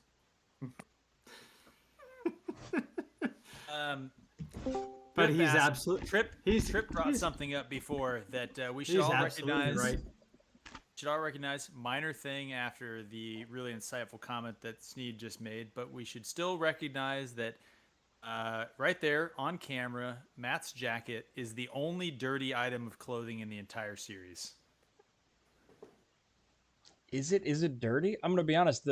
The one thing that It's just stuck a out. ratty piece of shit clothing, and it stays that way the entire series. Everyone else is pristine and clean the entire time. So I will say the thing that stuck out to me about that scene was they were in an incredible hiding spot. No one was ever going to find them. So he went and pulled them out of their incredible hiding spot that nobody was going to find. No Trolloc could get into because they're too big. And then he ran Kinda out thought the into same the thing. woods. So I The feel like girls thought were the same fucking thing. hide and seek champs, and he was like, "Hey, why don't you go somewhere else where maybe there are thousands of Trollocs in the fucking woods, but you guys seem to be okay. Let's get you out of here." and I Think legit I Fuck legit it. am all not those fucking- playing the This is- drinking game at home. Fuck off show. This is Newt in Alien 2 or Aliens. Yeah. Okay. Sorry. See, I'm legit not even willing to give them credit for the dirty clothes here, because I think it was dirty in the previous scene. Like I think We're not they giving threw them credit. they threw dirt Not on giving him them to credit. convince that he was poor, not because he had just Yes. been hiding in the woods. Like, Totally true. That's all true. I'm just saying that we can now appreciate clean clothed mother who's a drunk, so why should her clothes be any better than his? And his is Oh the my only dirty clothes God. for the entire fucking season. like Oh my you know God. they're bad at this when It's they just a took. good contrast in this scene. I mean, you know they're bad at this when they took the time to lazily apply some dirt smudges to his face, but couldn't be bothered to do it to his clothes. Like, I mean, he is wearing the Big Lebowski's bathrobe as a jacket. That's a good show plug. with It a completes the room. $100 million budget. All right. Let's go ahead. oh, by the way, Okay. I've been meaning to ask, what is that thing that's tied up in the tree right there? Who cares? It's fucking rag. Like, I mean, that's All Some right. some set designer got paid $100 million to put that Hey. string there. How dare you? That's where the budget went. All right, Alex. Let's roll ahead because this is taking too We gotta cut too this one, fucking Pips. long. Worst mother ever. Worst Oh, thank father. is ever. that Right, his dad? Like, because they never Yeah, give us he- a straight up shot on him. I'm assuming that's his dad. That was but it. All right, so here we go, and parent Stop. conveniently had. Stop. Oh, Where's the blood? Like, you saw how bloody her face and mouth were. Where's the blood on her outfit? Keep rolling. Keep rolling. You'll see. Looked You'll it see. up, but See. uh, By empty you'll see, I palate- mean you won't see, but sure. there's a specific Open mouth empty and another palate shot with just, Perrin. just for her. Here we go. But- Open mouth but- again. Perrin can't be on camera with a closed mouth. Yeah, true enough. But, anyways, Alex makes a good point. She was fucking drenched in blood on her chin, Yeah. and we don't see any of that. Fuck, I'm drunk. Thank God that Egwene had the presence of mind to go get Moraine to heal Tam. Would have been unfortunate if Rand didn't realize that. Would have been not unfortunate that all our fucking 4 rumored Taverin were together when Moraine was there to say her line coming up. But I whatever. again, honestly we talk can't, about the sabotage of Rand's character. Rand in the books, Nynaeve said, "Sorry, dude, can't do it," and Rand immediately went, "All right, Moraine, time to do this thing," and It's was actually even not fairly. true. So he went to the inn to get Master Alvear to help him. Master Alvear Yep. couldn't think of anything because Nynaeve already said no, and it was Tom. It was Tom Maryland. Tom Maryland, who that's right. suggested who suggested who? through kind of round Who? the character we haven't met yet. Oh. Suggested through roundabout ways, and it's good character development for Tom, where he's sort of like, I'm sort of the outsider. I'm not going to suggest this Aes Sedai witch sort of heal your friend. But he Nice. kind of prompted the story there, and he got the message along. He made it happen. It was good. It was like, yeah, Tom, the expert of the game of houses. That is how he'd play that. Yeah. Good point. Yeah, good point.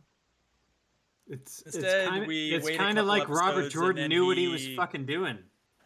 Instead, we wait a couple more episodes, and then he's playing a guitar, and he steals from the boys. You know, as he would in the books.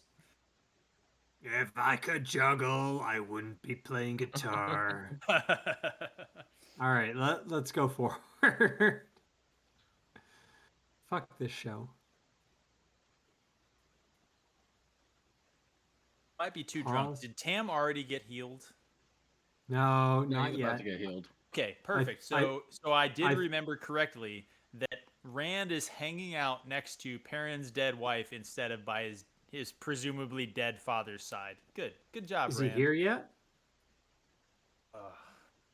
Wait, did we lose Alex? Sorry, on the guys. stream? No, I have a puppy that is a little bit crippled that I'm trying to nurse back to health. That was having. Oh. Sorry, he was having issues Alex- getting off the bed. Alex, that's super cute, and we all really appreciates that about you. But hit play. Hit play. Fair enough. Thanks. Trollic Oh, poison. Okay, she is healing. Okay, fine. Trollic poison immediately. Ooh, yeah, that's bad. She's Oh not my dying from the God. knife in her chest though, so that's fine. She doesn't die from that for like fucking 3 or 5 more days. But we'll get into that. I'm gonna pause here to avoid the copyright, but also say, like, was that passable CGI? No, No. that No. fucking No. sucked. No. Okay. To be honest, again, all of the weaving in episode 1 should have been invisible. But continue. Yeah, that scene sucked, chode. But go ahead. Okay. I was going to give them a pass for 1.7 seconds, but Boo, boo. fair enough. Alex, you had last episode as a free pass because you were too drunk. You can't do 2 episodes in a row. We're gonna boot you. Wait. Pause. Drunk Cam check. is just immediately recovered. Fucking fuck. God Okay. damn. Sneed, how many Coors Light have you had? Let me count. Like 9. Oh, fucking legend. All right, that makes up for the fact that you're fucking drinking Coors Light. It makes me feel Pips? better because I killed the bottle of scotch and have moved on to bourbon. Nice. All right, Alex, what are you at? My maker's mark is now half gone, and I got the full Nice. bottle. And I'll admit I am 1.5 bottles of fucking wine through, and I'm gonna start on brandy soon. I thought you But said you were on brand. Right. Damn it, Dain. Wait we a talked minute. about this. I've been saving Talked that. about this, Dain. Ah, Been outed. You outed yourself. I know. I haven't seen anyone out themselves this bad since Nynaeve 20 minutes ago in this Fuck, episode. I'm sorry. I'm sorry. Since Raginor in his initial attempt to Yeah. get this job. I'm a Moraine fraud. in the tower. I'm a fucking fraud. I'm sorry. But Since I Ragnar hope- admitted that he wasn't even gonna try. He was like, yeah, I no, hope- this book series is pretty Alright, for the good. I recap, better Alex, not save give it it for the some recap. effort. Yeah. I'm drunker than all of you. That's the only solace I have. Alright, play this I know- bullshit. We're almost done. We got to finish it. Fuck. By the Fuck way, this shit. Pips, I cannot wait for your rant about the this run here, or the ending monologue. Oh, fuck this fucking show. Oh, dude, I have so much wrong with this scene. Can you pause? Yeah, let's. All right, let's Yeah, let's here- let's. okay. Close your damn mouth. How hard is it? All right, well, It's hard. Anyways, I do the wanna only say thing hard about this scene is basically saying, okay, Rand being suspicious about Moraine about bringing the Trollocs to the Two Rivers is the only good thing about this, because that's what I'd be thinking. But they throw that out the fucking window for the whole fucking rest of this. So go, guys. Kind of. But, like, okay, one thing is, I'll say, I don't blame Perrin's actor. The directing is the problem here.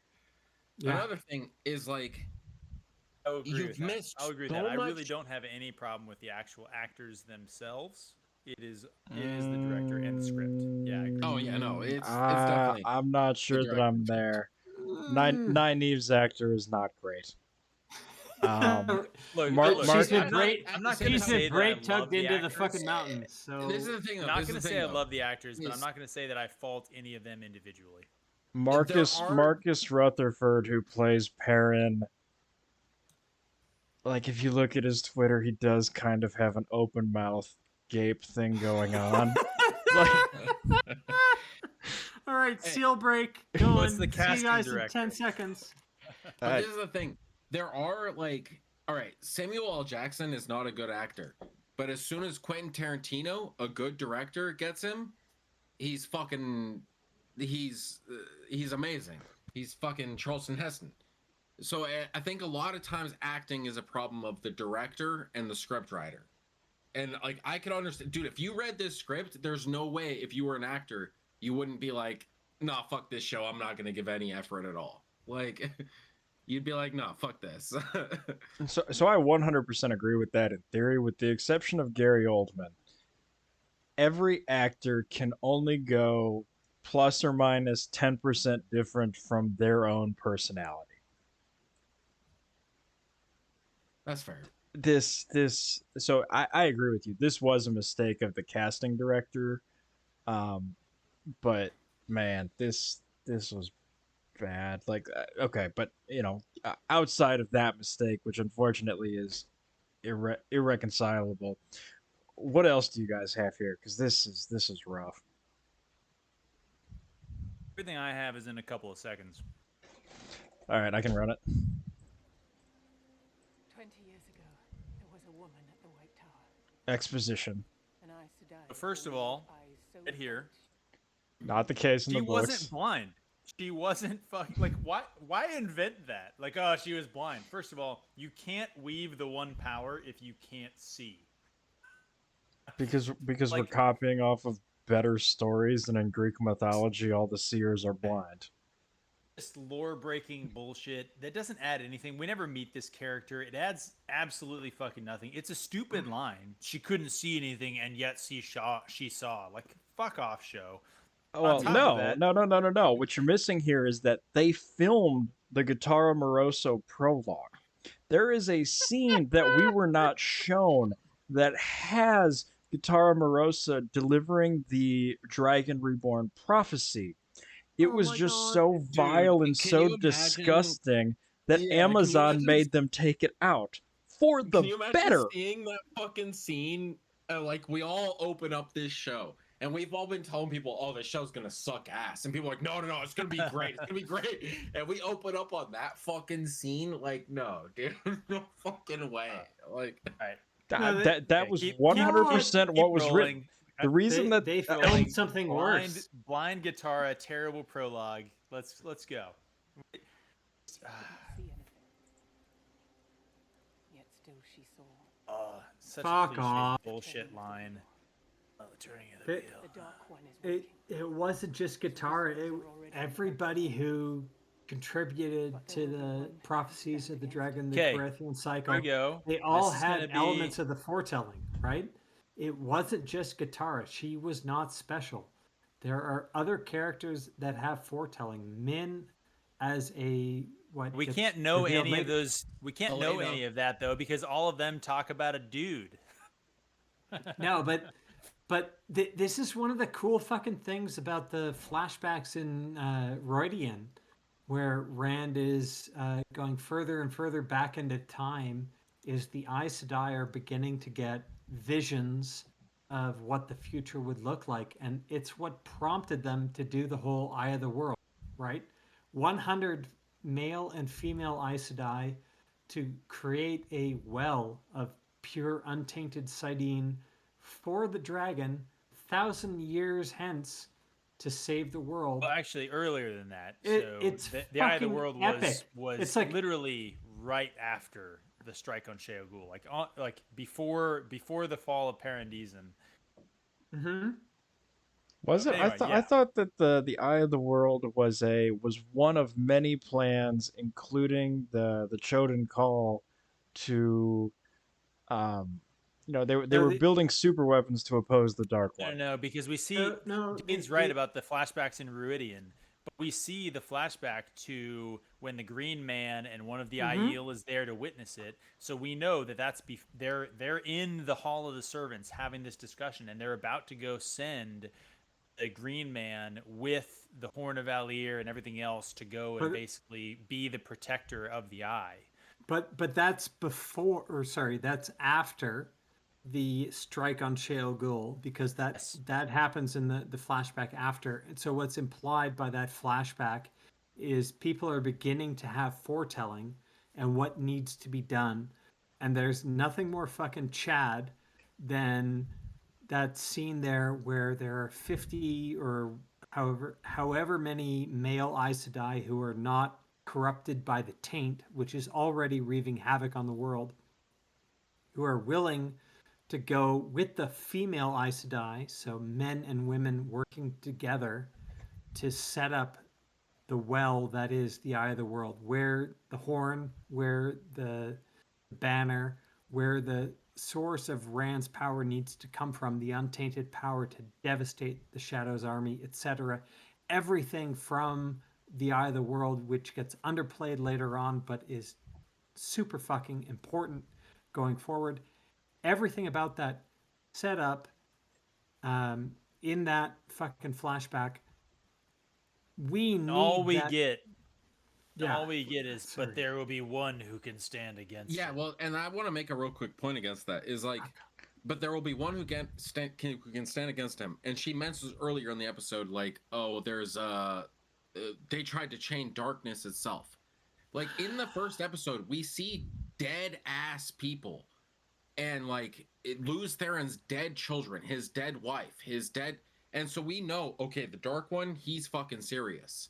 Here we just have, oh, they tried to chain darkness itself.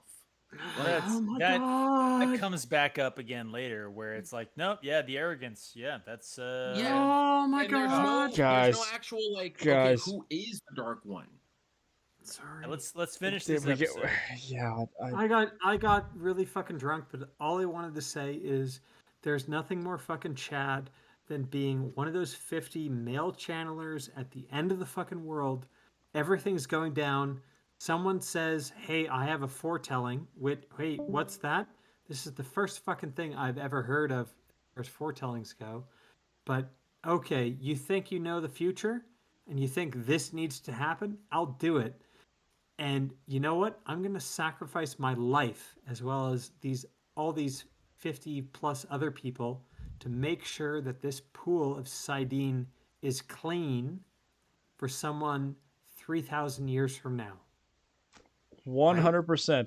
Those 50 laid it down, knowing that the options were you were either going to go insane, you were going to lose your connection and get killed, or you were going to go insane and the woman next to you is going to have to kill you.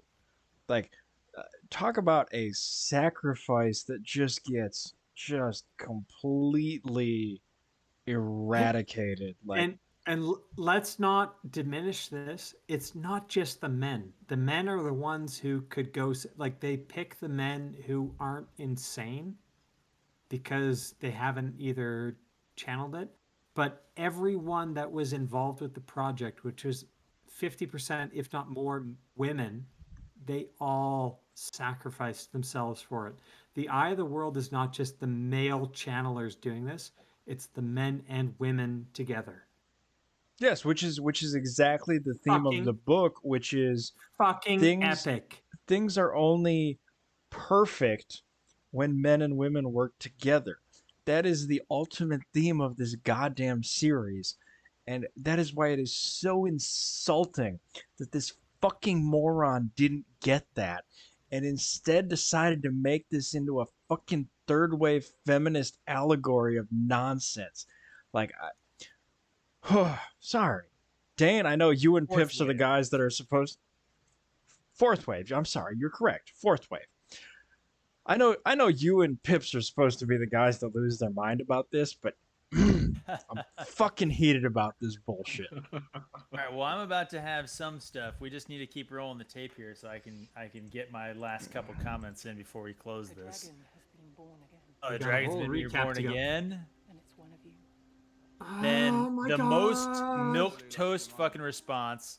And here, I think right there, you've fully lost your mind. I'm gonna throw out there. I think they edited this in post. I think he was supposed to drop an F-bomb here, and they had to edit it for television. So we can check if this is ADR if you want. I mean, if you want to know if this is edited, we can watch it. We can Oh my god. I don't know that they actually like edited it, but definitely the original script had a lot more f-bombs and swear words, as Dane and I have discussed in the past. And cunts. This is, and like honestly, this was an opportunity for like actual in story swear words. He could have gone, "Have you flaming lost your mind?"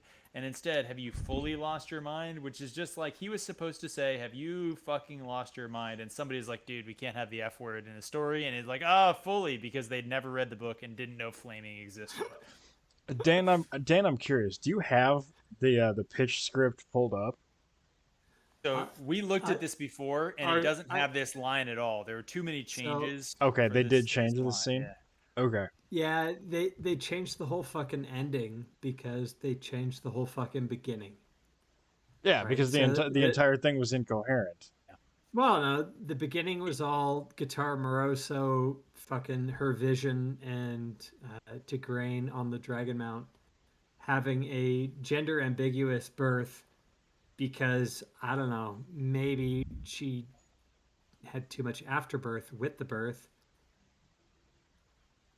Okay, I'm gonna throw up now. Yeah, okay. Keeping it moving. Right. Let's not think about this too much. The last thing here, as fucking...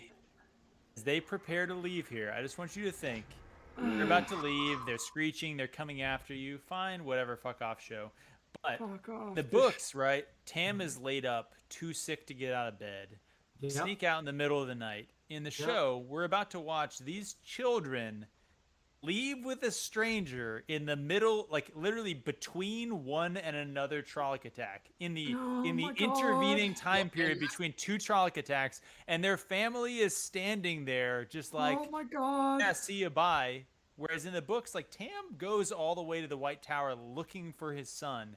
Here, he's just a limp-dicked piece of shit, standing there like, I guess I'll see you again, maybe, bye. With his prosthetic beard, and he nods.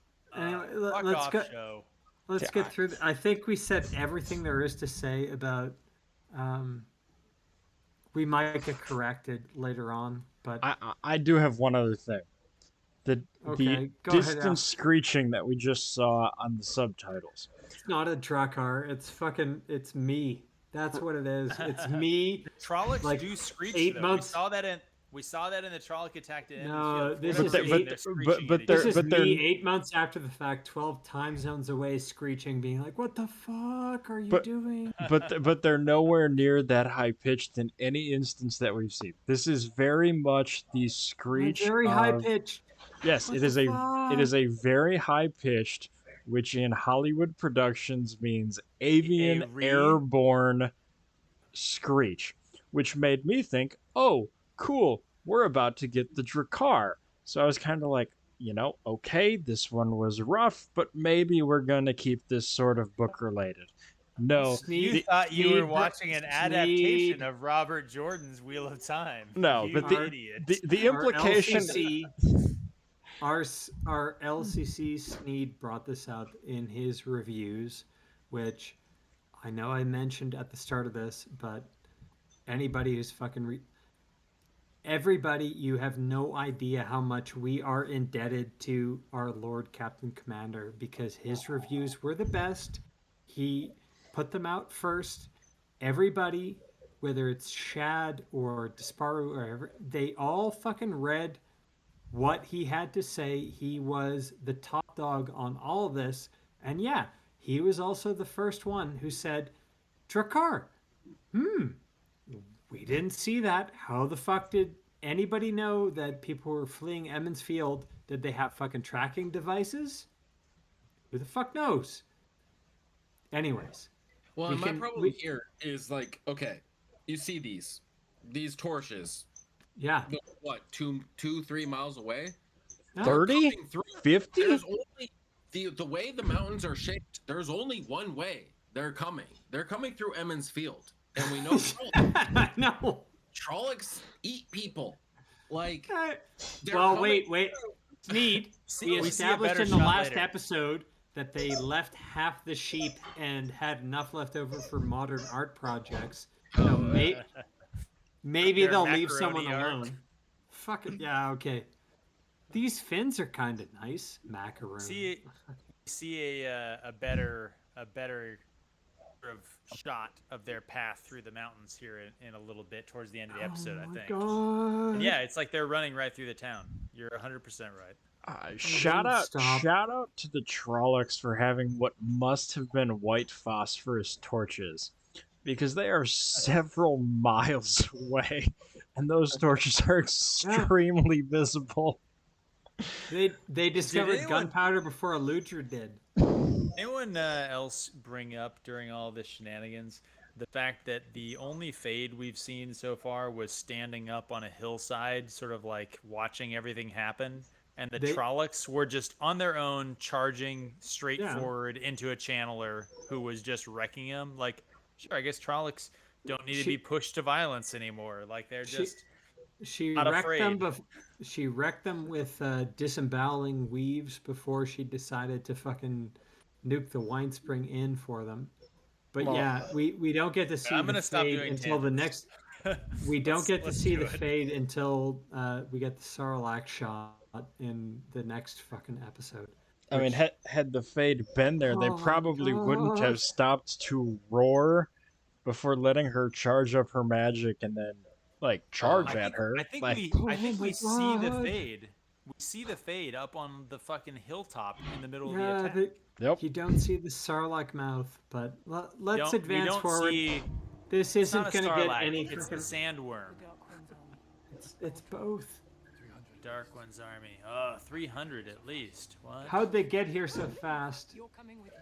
You can't. You're coming with me. The four of you. Your life isn't going to be what you thought.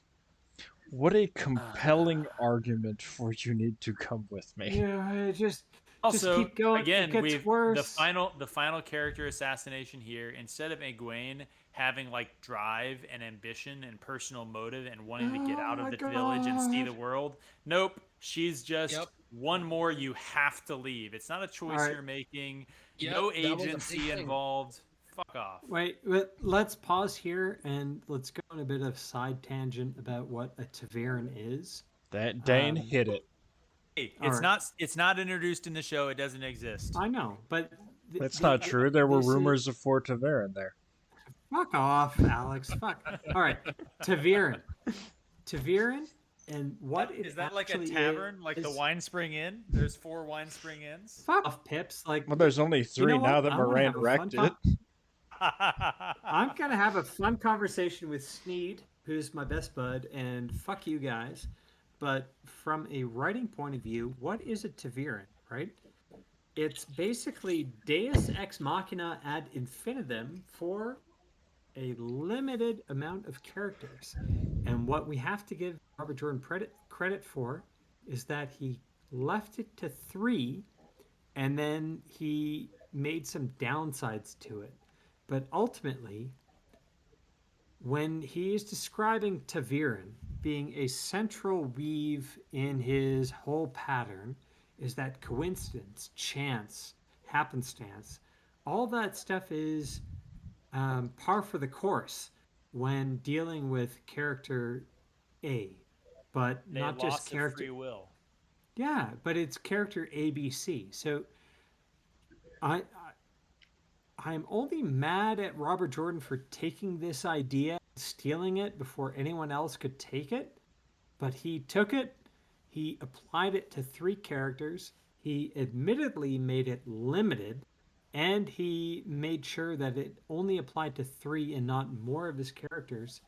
And on a post kind of analytical rewatch, reread, listen of this whole series, you can make the argument that it's to the detriment of these characters. Like later on, Rand is he needs a general, and he meets Mazrim Taim, and a chapter later or before, all of a sudden he gets his great general, and it's Davram Bashir.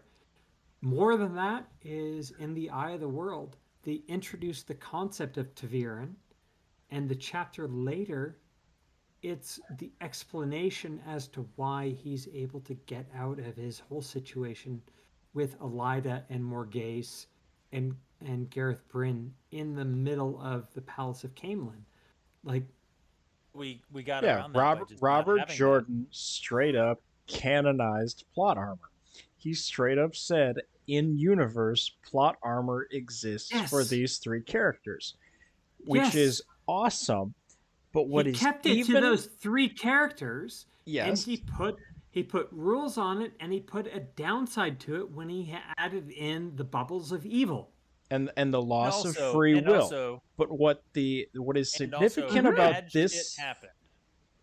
Yes, bad shit happened to them based on this. Matt was unable to escape his fate, no matter what he did, Yes. because of his Lost Tavernness. his eye. What is just such a giant fu to this sort of feminist ideal is that Egwene was not Taverran. So Egwene's choice to leave Emond's Field and pursue her destiny elsewhere was entirely of her own volition. She had her free accomplishment. will. Sing it to us. She Sing it, Alex. had agency. So you had a female character with agency who intentionally chose to leave and better herself and embrace her own ideology and destiny, her own ambition, Sing it. which is her defining characteristic. But Succeeded. instead, What because she needs. Taverran fucking in horror the rest of the way. but because Ragenor's in- favorite. yes, Ragnor's favorite. And because in Ragnor's dumbass mind, Taverran just means chosen one with all of the benefits and none of the detractions, not making her Taverran detracted from her. When in fact, Taverran just not means main character in his Yeah, mind. Like yeah, Aviendha is going to absolutely. be a Yeah. Taverran, Min is going to be a Taverran. Fucking, they're all going to be Taverran. It doesn't matter. Taviran means 100%. you're a worse character. Taverran in the old tongue in Ragnor's mind means main character. But what And- that fails to capitalize on is Egwene's decision to leave, and Egwene's bettering of herself is entirely on her own merits, which just detracts and horribly hamstrings the ideal of a woman leaving, embracing her career-oriented arc, and rising to the height of her profession is no longer because of her, it's because of her Tavernness. It's because of her destiny, not because of who she is as a person, which is just Literally, it's anti-feminism. He did was literally the difference between the original Mulan and the live action remake. 100%. Absolutely 100%.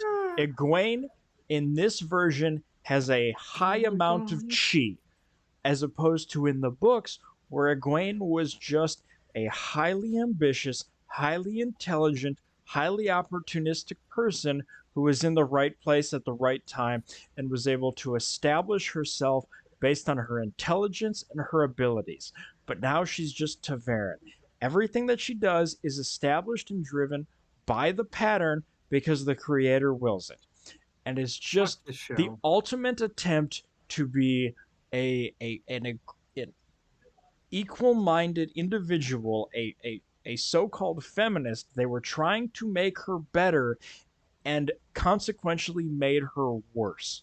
And it is just the ultimate failure to appreciate the medium that you are trying to adapt. And I despise this. This change is everything wrong with modern television. All right, just well, now that we've skip that, just like start everything going wrong with the forward. episode. Yes. Fuck this show. Oh. We finally got Alex to hate on the show. He's been defending it for 2 No, episodes. no, he hasn't. He's been defending it with qualifiers. Oh my god. All right, coming up here, they will leave nothing standing, and I can't do anything to stop them. She literally just murked a fucking 200 of them on her own. It's fine. Let- And we know let's just- untrained girls are going to kill 10,000 later. And so she it's like, cannot tell a lie. She's She fucking apparently George has an embryo Washington. in her pocket, so it's fine. Oh my god. Off show. She can do anything. She can weave fucking Alex, disemboweling weaves. please, She can please throw just fucking play. I can't fireballs. look at this anymore. No, but she is lying here. She is So lying close through to her the fucking end, teeth. Alex. She can't do Save anything to us. stop them. There's not a All right. there is not a single thing that she can do to stop them. Oh my god. All right. Let's keep going because I gave you boys a fucking our point. Oh my god. Oh. Where's Morane's staff? Anyone thought about that? No. It's a good point. She had a cool white staff. Hey, and Perrin's she mouth threw is it away. closed. You Didn't see notice it, too it that didn't no one happen. in the village is reacting to her telling them that they've grown up next That's to what I the mean. Antichrist. Right, their whole yeah, life. Can we Let's talk? talk They're here. all sitting there, Stop. they're watching. Stop. Wait. Can- How where- did Moraine know to talk to those four in particular at that scene? My Because question. in the books, the Trollocs attacked each of their houses. I know. Oh wait, I never know, mind. That except- didn't except happen Egwene. because with Didn't 5 happen. people now, Four, can't whatever. have that For happen. Egwene But it got just- or in Nynaeve this- got Oh, eaten. Nynaeve's an extra. She'll get picked up later. Right now, I mean, In she'll this get picked show, up kind of it- as the free agency sort of dragon draft that's happening later. In this fucking But, scene, it's basically the four of them, and they happen to be hanging out together. And Moraine says, "Oh, it's the four of you." That has no logic behind it, like whatsoever. Why would she be talking to those four? And how would she know those are the four fucking Taviran that she inexplicably heard rumors about? Like, fuck this show. Go ahead. Can we talk about the absurdity that their horses were all of a sudden present? Like, there was literally an implication of like a 15-second time skip to bounce back between all blame- four of them. Don't blame the horses. I'm not- Radgenor's bullshit. I'm not at all blaming the horses. I'm simply blaming the idea that like she was like, we leave So now. many animals' Yeah, the reputations were harmed in the making of this film. See, I disagree. I feel like Fucking the animals' badgers. reputations were increased because apparently horses in this universe can teleport. Because in the 4 seconds that it took to give each of them one facial expression, not only did the horses teleport to them, but they were able to mount them effectively. It's probably. I mean, we should be thankful that we didn't see Moraine get onto the horse herself with her giant gaping sword wound in her chest, because off camera that's what happened. We were spared that. You're welcome.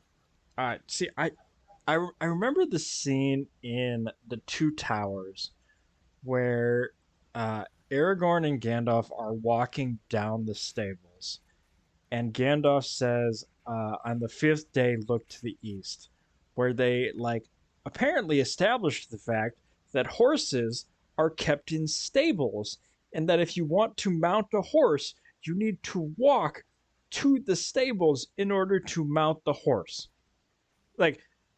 But apparently these horses are like the horse in The Witcher, where you can press triangle and the horse appears in front of you for you to be able to mount them.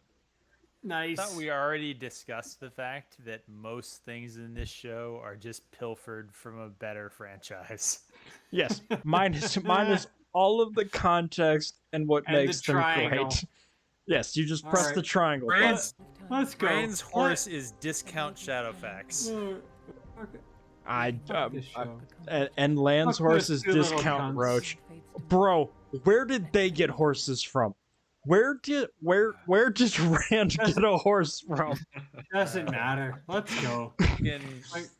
Just Cloud. He's just doing Cloud things. Don't worry about it. He's gonna fucking eat it in We'll say, as the Goth. horse representative here, I don't think that they picked the right race of horse for Cloud. I'm pretty sure Cloud was supposed to be a white horse. Bro, Just throwing that out there. all Pretty sure. every fucking horses. every horse that is not Moraine's horse is a pure black horse. And I don't know if anybody knows shit about horses, but I'm just going to tell you, a pure black horse is very not common.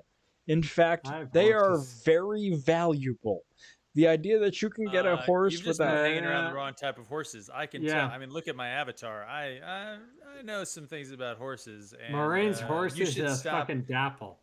You should stop hanging out with some low class horses. Oh, These are high fuck. class horses. You Alright. guys, you fucking bunch of fucking horses. Fucking jacket. God, is that just made by Uggs? Thank God that Tam is Tam- alright now. Tam's just like, yeah, see ya, boy. Bye. I love Barney Harris The mean Big mugging for the Lebowski's camera. fucking robe. None of these God. people's families give a shit about them. Perrin's mouth still isn't closed. I love how Perrin already doesn't have a family. All right, let's pause here, and can we please get Sneed's view on this? Because, again, going back to the whole real-time community and the fact that our White Cloaks was the only real negative. We It just was point the out. only. I don't want to interrupt you too much here, but just point out that in this scene, see how tall Perrin is in the background of this? Nice. So later, when we see Perrin being taller than Loyal, it actually makes sense in world. Anyone who is wondering. No, that's true. See, Fuck I this actually world. find that to be completely absurd because Loyal's actor is actually taller than Perrin's actor. So it actually, yes, Loyal's actor is actually a big dude. Like, Loyal's actor should be playing defensive tackle for Alabama right now. So I I just love how Perrin and his open God. mouth is still visible even in the wide shot. Yeah, it could be. right. Well, But I'm let's just- like as I was fuck up, guys. Let's throw this to Sneed for a final thought, because here we're finally getting the wind rising in the mountains of mist. We're getting the intro as an outro. That I'm actually going to Alex, interrupt you You here. pointed out. Fuck. Like Go. it is actually impressive that they were able to make Perrin look taller than Loyal, in the sense that they actually had to intentionally use camera tricks to make Perrin look taller than Loyal. Like they Loyal's actually not had in the At shot. the same time, though, Don't of using those assume- big booming footsteps Anyway. for Loyal. like I assume conspiracy and intent where ignorance and incompetency is just as likely the culprit. well, I mean that's what I mean. Like if they had just been intentionally incompetent and they had just shot it like from a regular perspective, Loyal would look taller than Perrin. But they didn't do that. It actually took them intentionally choosing a lens perspective and a blocking perspective to make Perrin look taller than Loyal. Like it only could have been a conscious choice, because if it had been truly neutral, Loyal would have looked taller. Like they intentionally Loyal's made that not mistake. in the shot though, dude. No, I mean further in the series. Like we're talking about like Okay. Perrin's height. Like they intentionally blew it. But I get what you're saying. That's not this scene. Let's continue on. Let's keep it moving. Let's give the closing moments to fucking Sneed for this whole. Endings to the turning of the Oh, wheel time. okay. Are we at the end here? Like the Yep. recap? Yeah. This is Okay. the end. Okay. So I did have two Everybody things. shut the fuck up and listen to Sneed for all this stuff. Like, he's our Lord Captain Commander. Well, not anymore. But Oh. Always, forever. always the Don't- Lord don't Captain let- Commander. Don't let that Forever. bitch Chotor. Fuck And her that. cat. well, I did have two things I noticed throughout this whole series, and that is, it's basically like one thing that the showrunner said and one thing that the fans said. Yeah. So the showrunner said, like, we wanted people in the writing room who'd never read the books. Oh my god. Now the thing is basically, I thought about this for a long time before starting this podcast. We wanted people who never read the books. The thing is they don't like the books. Rafe does not like the books. Sarah Nakamura, she does not like the books. And so they Masara. think that no one else will like those books. and they think they have to fix it. And so I was like, well, why do they have to fix it? Why do they feel that they have to fix these books that sold millions of copies so that anybody 90 else will like them? The second 90 largest fucking fantasy million. series of all time. A fantasy series that sold more books than Game of Thrones apparently needed to be fixed. Yeah, and this is the thing too, is I remember, and this is actually a little bit of history for people here, why I started White Cloaks subreddit in the very beginning was because I saw a comment, and it was literally this one comment on the trailer was released of the show, and everybody was like, oh, this looks so great, this looks wonderful, and there was Looks like a few AIDS. people saying how horrible it was, and I was one of those people saying like, I don't know guys, this looks pretty bad, and we were all getting downvoted, and there was one comment that I saw that I had seen a million times before, which was, let Rafe tell his own story. Oof. And this is the thing, is that I finally realized, while I was thinking about before this episode, is these people don't like the books. And the reason they don't like the books is because they didn't write it. Robert Jordan wrote it. And it's unfair that Robert Jordan wrote it and they didn't write it. And it's unfair that Robert Jordan gets to be someone who's beloved and that we all think is amazing and we all love his story and we all enjoy reading his story, and we don't enjoy reading their story. We don't enjoy reading their book. And so ultimately, Rafe and all these people, they wrote this story, they wrote this show so that basically they could be like, fuck Robert Jordan, you're going to watch our show now. You're going to watch our story now. And I think that's why they got people in the writing room who never read the books. That's why they got people in the writing room who didn't give a shit about this story. That's why, like, when you read Lord of the Rings, or when you watch like the appendices on Lord of the Rings, they're all talking about, oh, we were always reading Tolkien's work. We always want to show Tolkien's work. They don't give a fuck about Tolkien. They don't give a fuck about Robert Jordan in this book series. They give a fuck about their own story, and that's all they care about. No, And you're that's you're 100% correct, and it is very much a thing nowadays that you cannot get an original idea approved in Hollywood. So if you want to get an original idea approved, it is actually a game now that you need to take a popular franchise and you need to be able to take that franchise and then stuff it with your own story. And that is exactly what happened here. That, like, Rafe Judkins, and I'm going to say, I feel like Rafe Judkins may have liked the books, but I'm going to say that the things that Rafe Judkins liked about the books were the Aes Sedai politics.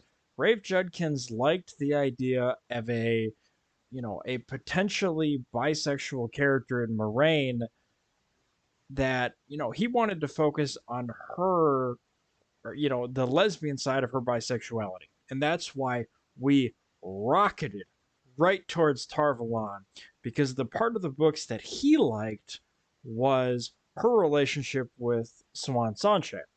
And that is exactly what was the motivation for creating this book, or this show, was this is $100 million fan fiction.